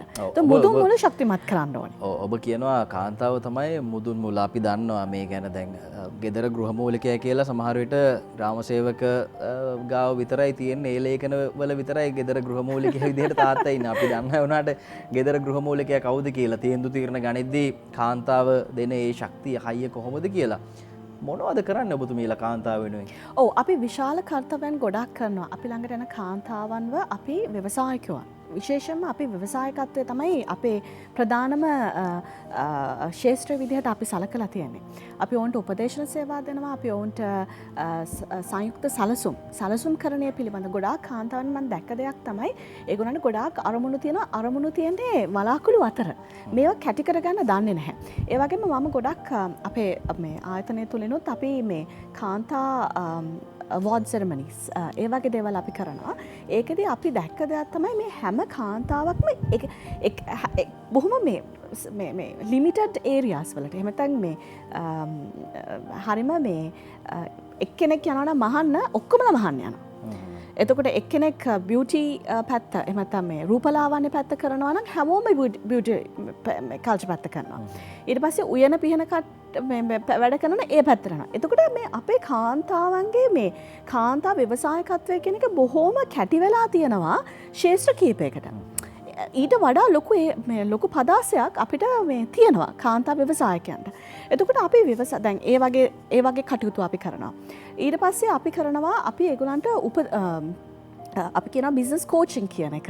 එතකොට ඒගොල්ලන්ට කතා බහ කරලා ඒගොල්ලන්ගේ මේ ව්‍යාපාරවලට ගිහිල්ලා අපි බිම් මට්ටමෙන්ම කොහොමද මේගොල්ලන්ව නගා සිටවන්නේ කියන වැඩ කටයුතු කරනවා. ඊට අමතරව අපි ඒගොල්ලන්ව සමාජයට සම්බන්ධ කරන වැඩසටහන්, ඒගොල්ලන්ව ගොනු කරන වැඩසටහන්, වර්ක්ෂොප්ස් අපි කියනවා කොන්ෆරන්සස්, නෙට්වර්කින් සෙෂන්ස් ඒ වගේ දේවල් හරහා ඔවුන්ව සමාජයත් එක්ක සම්බන්ධ කරන වැඩසටහන් කරනවා. ඊට අමතරව ඒගොල්ලන්ගේ පර්සනල් ඩෙවලොප්මන්ට්. ඒ පර්සනල් ඩෙවලොප්මන්ට් වල ප්‍රධානම දෙයක් තමයි මේ නායකත්වය කියන එක. නායකත්ව පුහුණු. අපි විශාල වශයෙන් මේ කාන්තාවන්ට කරනවා ඒ කරන්නෙත් එක්තරා මොඩල් එකකට ආකෘතියකට අනුව. ඒක මම පස්සේ විස්තර කරන්නම් මේ මොඩල් එක ගැන. ඔබතුමිය කියනවා දැන් මොඩල් එකක් හදනවා ආකෘතියක් හදනවා ඒ වගේම එකම තැනක කොටු වෙලා හිර වෙලා ඉන්නවා කාන්තාවන්. හැබැයි දැන් ඔබතුමියලත් බලන් ගියාම එහෙම එකම දේවල් ටිකක් නේ ඔබතුමියලත් කරන්නේ. දැන් අපි දන්නවා රැල්ලක් විදිහට මේ උපදේශන සේවා අපේ රටේ ක්‍රියාත්මක වෙනවා. පෞරුෂත්ව සංවර්ධනය, ධනාත්මක චින්තනය මේවා රැල්ලක් විදිහට අපේ රටේ කාලයක් ඔන්න යනවා. ඉතින් ඒකමනේ ඔබතුමියලත් කරන්නේ මේ කාන්තා අලුත් දෙයක් නැද්ද? නැහැ. අපි ඊට වඩා දෙයක් කරනවා. අපි කරන්නේ ඇත්තටම අපි ගොඩාක් ලොකු කාන්තා ගොඩාක් පිරිසකට යන්නේ නැහැ. ඇත්තටම අපි ගත්තොත් මේ ප්‍රශ්නය කාන්තාවගේ ආර්ථික ස්වාධීනත්වය කියන එක ගත්තහම ආර්ථික ස්වාධීනත්වයේ ප්‍රධානම දේ තමයි ව්‍යවසායකත්වය. එතකොට ව්‍යවසායකත්වයේදී අපි ඒක හොඳට ඇනලයිස් කරලා බැලුවොත් මේ ව්‍යවසායකත්වයට කාන්තාවට පළවෙනිම දේ දෙන්න ඕනේ ව්‍යවසායකත්වය අපි කොටස් දෙකකට බෙදනවා. එකක් තමයි ඒගොල්ලන්ගේ මේ නායකත්ව කුසලතා කියන එක. එතකොට මේ නායකත්ව කුසලතා අපි කොහොමද ඒගොල්ලන්ගේ ගොඩනංවන්නේ? මොකද ඔයාට පුළුවන් වෙන්න ඕනේ නායකයෙක් විදිහට ව්‍යවසායකයෙක් විදිහට ව්‍යවසායකයෙක් තුල නායකයෙක් ඉන්න ඕනේ. අපිට කොහොමද තමන්ටම කියලා අරමුණක් තමන්ටම කියලා ඉලක්කයක් ඇති කරගන්න. අපේ ගොඩක් කාන්තාව යම්කිසි තැනකට ආවට පස්සේ කියනවා නෑ එතනින් එහාට මට අවශ්‍ය නෑ කියන එක. හරිම අර අපි කියන්නේ මේ සැටිස්ෆයි වෙලා එතනින් අතාරිනවා ගේම් එක. එහෙම බෑ. එතකොට ඒ පැත්ත. ඊට පස්සේ අපිට තියෙන දැන් අපි කතා කරොත් එහෙම ඒකේ තියෙන ගොඩක් ලොකු අපසරියක් තියෙනවා. එතකොට මේ නායකත්වය කියන එක ප්‍රායෝගිකවත් තියොරිටිකල් විදිහටත් අපි කොහොමද ඒගොල්ලන්ට දෙන්නේ. එතකොට මේක එක පැත්තක් අපි කරනවා. එතකොට අපි මේක කරන්නේ නැහැ ක්ලාස් රූම් සෙෂන්ස් වලින්ම අපි මේක කරන්නේ නැහැ. අපි ඒගොල්ලෝ ළඟට ගිහිල්ලා ඒගොල්ලන්ගේ කුසලතා වර්ධනය කළා ඒගොල්ලන්ව අල්ලගෙන තමයි මේ ගමන යන්නේ. ඊළඟ දේ තමයි කළමනාකරණය කියන පැත්ත. එතකොට අපි මේකත් ඒගොල්ලන්ට කියලා දෙනවා. දැන් අපේ කාන්තාවන්ට තියෙන ප්‍රධානම කළමනාකරණ ප්‍රශ්න දෙක තමයි එකක් තමයි මාකට් එකක් නැති එක. අනිත් එක තමයි ෆයිනෑන්ස් කියන එක. ඒ කියන්නේ මූල්‍ය කියන එක. මූල්‍ය කළමනාකරණය කරගන්නේ කොහොමද? එතකොට ෆයිනෑන්ස් මොඩලින්, එහෙම නැත්නම් රෙවෙනියු මොඩලින් කියන ඒවා. කොහොමද අපි රෙවෙනියු එක මොඩල් කරන්න කියන එක. ඊට පස්සේ කොහොමද අපි මේ වෙළඳ පොලකට තාක්ෂණය භාවිතා කරලා යන්නේ. මෙන්න මේවට අපි ගොඩක් වෙලාවට මේගොල්ලන්ට නැත්තේ ඒගොල්ලෝ මේ අපේ මාකට් එකත් එක්ක සම්බන්ධයක් නැහැ. බොහොම රාමුවකට කොටු වෙලා සීමිත ප්‍රමාණයකට කොටු වෙලා තමයි ඉන්නේ. ඒතකොට මෙන්න මේ ඉඩහසර තමයි අපි ගොඩක් වෙලාවට ඒගොල්ලන්ට ලබා දෙන්නේ. ඊට අමතරව දැන් මේ කාන්තාවට එක එල්ලේ එක පිම්මට යන්න බෑ. බාධක ගොඩක් තියෙනවා. ඒතකොට මේ බාධක අපිට ගොඩක් වෙලාවට මේ ක්‍රමානුකූලව තමයි ලියන්න වෙන්නේ. එතකොට තමයි අපි ගොඩක් ව්‍යාපාර උපදේශනයත් එක්කම අපි මනෝවිද්‍යාව සම්බන්ධයෙන්, එයාගේ පෞල් ජීවිතය සම්බන්ධයෙන් නොයෙක් පැතිකඩ වලින් ඔවුන්ට උපදේශන සේවා ලබා දෙන්නේ. හැබැයි අපි කරන එක දෙයක් තමයි සමීර, අපි යන්නේ නැහැ ලොකු ප්‍රමාණයකට එකපාර. අපි යන්නේ බොහොම ක්‍රමිකව. එක්කෙනෙක් අපි ගොඩ ගත්තොත් ව්‍යවසායකයෙක් විදිහට එයත් එයාගේ නායකත්වය, එයාගේ කළමනාකරණය, එයාගේ මොකද කියන්නේ වෙළඳපොළ සම්බන්ධතා, එයාගේ මූල්‍ය පැත්ත, ඔය ටික ඔක්කොම එකක් ගොඩනගා ගත්තොත් එයාට පුළුවන් රිපල් ඉෆෙක්ට් එක, කාන්තාවට තියෙන ප්‍රධාන නැත රිපල් ඉෆෙක්ට් එක. ඒ කියන්නේ රැලි ඇති වෙනවා. රැල්ලක් කියලා කියන්නේ එක කාන්තාවක් කරොත් එයා අනිත් අයට ඒක දෙනවා. ඒක දීමේ හැකියාවක් තියෙනවා කාන්තාවට. ඉතින් මේක තමයි අපි ඇත්තටම කරාගෙන යන්නේ. එතකොට මම තව එක දෙයක් එකතු කරන්න. දැන් මේ ව්‍යවසායකත්වය ගැන අපි කතා කරනවානේ. ව්‍යවසායකත්වයේදී ප්‍රධාන කාරණා තුනක් අපි මතක තියාගන්න ඕනේ. එකක් තමයි ව්‍යවසායකයා ගන්න ඕනේ අවස්ථා හඳුන ගන්න ඕනේ. අපි ඒකට ලොකු විශාල සේවයක් කරනවා කාන්තාවත් එක්ක. අපි ව්‍යවසායකයන්ට අවස්ථා අඳුන ගන්නට අර මං කිව්වේ මම දැන් ඔය කරන ගොඩක් දේවල් වලදී මට දැක්ක දෙයක් තමයි එක පැත්තකට තමයි සීමා වෙන්නේ. එතකොට මේ පුළුල් නෑ පදාසය. එතකොට අපි ඒගොල්ලන්ගේ මේ thinking කියන එක, සිතීම කියන එක, මේ පදාසෙ පුළුල් කිරීමක් සිද්ධ කරනවා. එතකොට අපි ඒගොල්ලන්ට ගොඩක් වෙලාවට අවස්ථා නිර්මාණය කරලා දෙනවා ලෝකය දකින්න, ලෝකයේ සමග සම්බන්ධ වෙන්න. මෙතනින් තමයි අවස්ථා ජනනය කරන්න පුළුවන් වෙන්නේ. දෙවැනි එක තමයි අපිට පුළුවන් වෙන්න ඕනේ අවදානම් ගන්න. අවදානම් ගන්න නම් අපිට බය නැති වෙන්න ඕනේ. එතකොට අපි කරන තව දෙයක් තමයි මේ කාන්තාවගේ බය නැති කරන එක. බය නැති කරනවා කියලා කියන්නේ අපි ලැජ්ජාව බය තියෙන්න ඕනේ වැරද්දක් කරන්න. නමුත් අපි හිත ඇතුලෙන් ලොකු ශක්තියක් ඇති කරගන්න ඕනේ මේ ව්‍යවසායකත්ව ගමනක් යන්න. එතකොට සමහරව ඒක වැරදියට ගන්න පුළුවන්. එහෙම නෙමෙයි මම කියන්නේ අපි ලොකු ශක්තියක් ඇති කරගන්න ඕනේ කියන එක මේ බය නැති කරගන්නවා කියලා මං කිව්වේ. එතකොට ඔව් ඒක තමයි. එතකොට බය නැති කරගන්නේ අපි කොහොමද? බය නැති කරගන්න ක්‍රම දෙකක් තියෙනවා. එකක් තමයි අපි හොඳට මේ අරමුණකට යොමු වෙන්න ඕනේ. ඒක පළවෙනි දේ. අපිට අපේ අරමුණ, අපේ ඉලක්කය, අපේ ටාගට් එක පැහැදිලි නම් එතකොට අපි බය නැහැ. අපි දන්නවා අපි යන තැන. අපි යන තැන දන්නේ නැතුනහම තමයි අපි බය වෙන්නේ. හරි. සමහර අය යන තැන දන්නේ නැහැ. ඉතින් යන තැන මෙතුමියලා කියා දෙන්න ජාත්‍යන්තර කාන්තා පදනම කියලා දෙන්න සූදානම් කියලා එතුමිය කියනවා. අපි බලමු එතුමිය කියන තව දේවල් මොනවද, කාන්තාව වෙනුවෙන් ඔබ වෙනුවෙන් ඉදිරි ක්‍රියාමාර්ග මොනවද කියලා.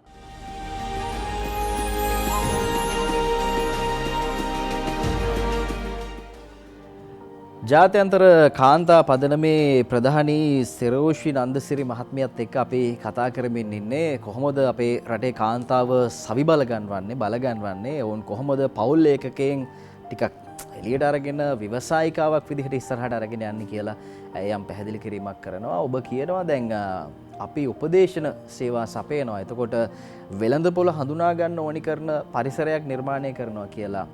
එතනින් එහාට දැන් සමහර විට මේ වැඩසටහන බලන සාමාන්‍ය කෙනෙකුට හිතෙන්න පුළුවන් මැඩම් මොනවද මේ කියන්නේ, අපිට තියෙන ප්‍රශ්න ඕන නෙමෙයි, අපිටම ස්කිල් එක තියෙනවා, අපිට පුළුවන් හැකියාවන් තියෙනවා, අපි වෙළඳපොළ මොකද්ද කියලා දන්නවා, සමාජ මාධ්‍ය තියෙනවා, දැන් මේ දේවල් වලින් ලෝකයට යන්න පුළුවන්, ඒ වගේම අන්තර්ජාලය ඔස්සේ ලෝකයට යන්න පුළුවන්. හැබැයි අපිට තියෙන ප්‍රශ්න මේවා නෙමෙයි මැඩම්.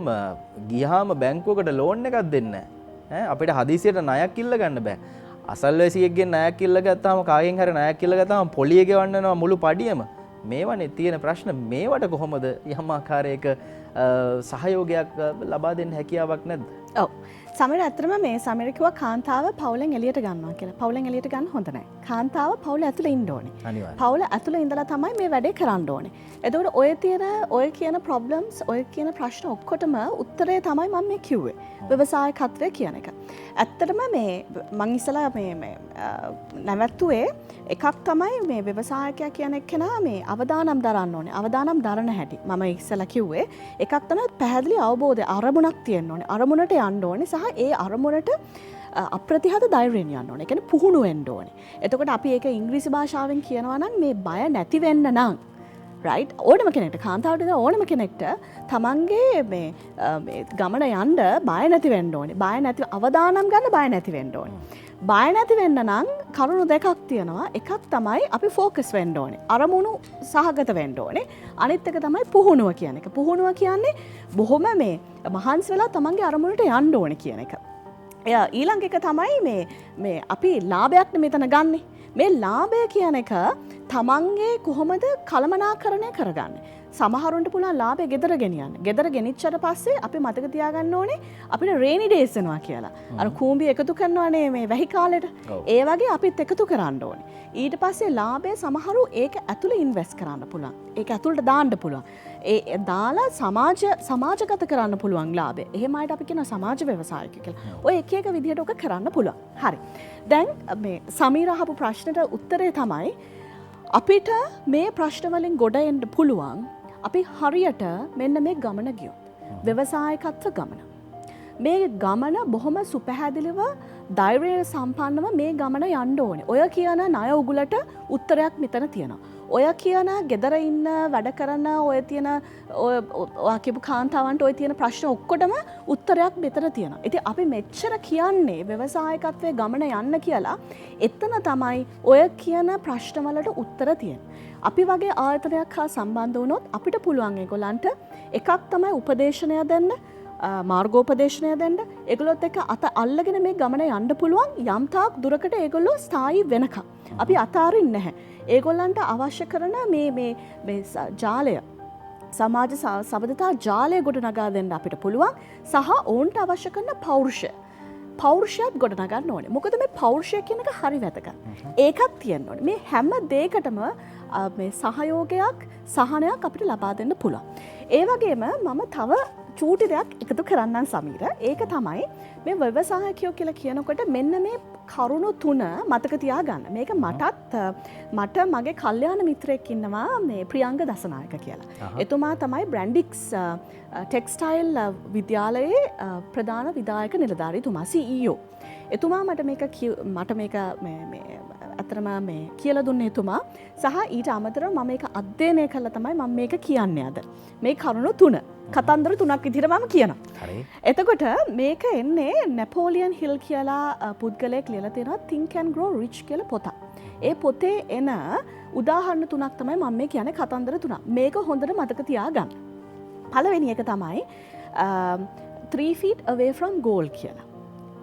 ඉංග්‍රීසි වචනේ 3 feet away from goal. goal නිදියට අඩි 3ක් away පිටිපස්සෙන් කියන අදහස් තමයි එකෙන් කියන්නේ. ඒ කියන්නේ මේ කතන්දරේ යන්නේ 1850 වගේ කාලෙක ඩාබි කියන මිනිහෙක් ඇමරිකාවේ හිටපුවා. එයා යනවා මේ ගෝල් නිදියක් හොයාගෙන. එතකොට එයාට හම්බ වෙනවා පුංචි ওই ගෝල් නිදි වලින් එනවා වේන්ස් වගේ ඒවා. පොඩි මේ අර අතු එනවානේ. එතකොට මේවා කැනීම් කරගෙන යනකොට පොඩ ගෝල්ඩ් හම්බ වෙනවා. හැබැයි දන්නවා මේ වේන් එකක් දිගේ පස්සේ ගියාම තමයි නිදිය තියෙන්නේ කියලා. එතකොට මෙයා මේ ගෝල් නිදිය පස්සේ මේ වේන් එක කැනීම් කර යනවා අර ගෝල් නිදිය හොයාගෙන. නමුත් එක වෙලාවකට මෙයා කැනීම් කරලා කාලාන්තරයක් තිස්සේ කරලා යනකොට අන්තිමට එයා දකිනවා මේ ගෝල් නිදියට නැති වෙලා. මේ රත්තරන් නිදිය එයාට හොයාගන්න බැරි වෙනවා. එතකොට මේ බැරි වෙච්ච මොහොතේ එයාට සියලුම මේ උත්සාහයන් එයා අත්හරිනවා. අත්හැරලා එයා මොකද කරන්නේ මේ ගෝල් නිදිය එයා ගිහිල්ලා මේ විකුණනවා ওই පරණ බඩු ගන්න මිනිස්සෙක්ට. right? පරණ බඩු ගන්න මිනිස්සෙක්ට මෙයා විකුණනවා. විකුණාට පස්සේ මේ මිනිස්සයා මොකද කරන්නේ? මේ මිනිස්සයා ඇවිල්ලා මේ ගෝල් නිදිය එකපාරක් බලනවා. බැලුවාට පස්සේ මෙයාට තේරෙනවා මෙතන මොකක් හරි දෙයක් තියෙනවා. දැන් මෙච්චර මේ කැනීම් කරගෙන ඇවිල්ලා මෙතන ගෝල් නිදියක් තියෙන්න ඕනේ. නමුත් ඇයි නැත්තේ? එයාට ප්‍රශ්නයක්. එතකොට එයා මොකද කරන්නේ? එයා මේ ගැන දන්නේ නැහැ. එයා විශේෂඥයෙක්ව ගෙන්නනවා. මේ සම්බන්ධයෙන් භූ විද්‍යාව ඒ සම්බන්ධයෙන් විශේෂඥයෙක්ව ගෙන්න ගත්තා මේ මිනිස්සයා කියනවා මේ විශේෂඥයා කියනවා ඔබට මේ ගෝල් නිදිය හම්බ වෙලා නැත්නම් මෙතන ගෝල් නිදියක් තියෙනවා. රයිට් රත්තරන් නිදියක් තියෙනවා. මේ රත්තරන් නිදිය හම්බුනේ නැත්තේ වෙන මුකුත් නිසා නෙමෙයි මේ භූතලේ චලනයන් තියෙනවා. මේ චලනයන් නිසා මේ ගෝල් නිදිය පොඩ්ඩක් අඩි 3ක් පොඩ එහාට මෙහාට වෙලා තියෙනවා. රයිට් ඔයා මෙන්න මේ පැත්තද තව අඩි 3ක් කැනීම් කරගෙන යන්න ඔයාට ගෝල් නිදිය හම්බ වෙනවා කියලා. එතකොට අර පරණ බඩු විකුණන මිනිස්සයා මොකද කරන්නේ? එයා ඇවිල්ලා මේ කැනීම් කරාගෙන යනවා. එතකොට හරියටම අඩි 3කට පස්සේ එයාට මේ ගෝල් නිදිය හම්බ වෙනවා. ඒක එක කතන්දරයක්. මේකට කියන්නේ 3 feet away from goal කියලා. රයිට් ඒ කියන්නේ උත්සාහය අර මිනිස්සේ අතෑරියා. හරියටම රත්තරන් ආකාරය පෙනි එයා උත්සාහය අතාරිනවා. අපිට එහෙම ව්‍යවසායකයෙක් නම් අපිට ඒ උත්සාහය අතාරින්න බෑ. අපි උත්සාහය දිගටම කරගෙන යන්න ඕනේ අප්‍රතිහත ධෛර්යයෙන්. ඒ වගේම අපි උදව් ඉල්ලන මොහොතක් අපි දැනගන්න ඕනේ. අපිට උදව් අපි හැමදේම දන්නේ නැහැ. අපි හැමදේම දන්නවා නම් අපි මෙතන ඉන්නේ නැහැනේ. එතකොට අපි හැමදේම දන්නේ නැහැ. එතකොට අපි දැනගන්න ඕනේ අපි උදව් ඉල්ලන්න ඕනේ මොහොතවත්. ඒ උදව් ඉල්ලන්න ඕනේ මොහොතේ ඒ සම්බන්ධ විශේෂඥයෙක්ගෙන් අපිට පුළුවන් උදව් ඉල්ලන්න. මං බොහොම කෙටියෙන් කියන්නම් අනිත් කතා දෙකක් තියෙනවා. එකක් තමයි බර්නියෝ ශිප්ස් දෙවනි කතන්දර. බර්නියෝ ශිප්ස් කියලා කියන්නේ චීන සේනාධිපතියෙක් ඉන්නවා ජෙනරල් කෙනෙක්. එයා ඔය එක මේ ඒරියාස් කොන්ක කරගන්න යනකොට අල්ලගන්න අත්පත් කරගන්න යනකොට එයා සේනාවත් එක්ක ගිහිල්ලා සේනාව ගොඩට ආවට පස්සේ ඒ තියෙන ඒගොල්ලෝ ආව සියලුම මේ නැව් ටික ගිනිබත් කරනවා. ගිනිබත් කළා කියනවා ඕගලන්ට ආපහු යන්න විදිහක් නැහැ.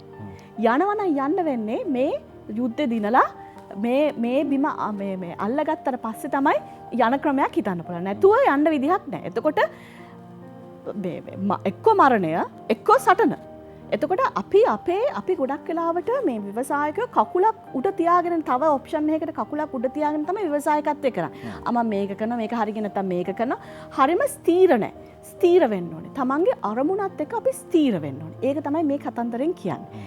burn your ships. අපිට ඔය excess තියෙන දේවල්, options කියන දේවල් අපි කපා හරින්න ඕනේ. හරි.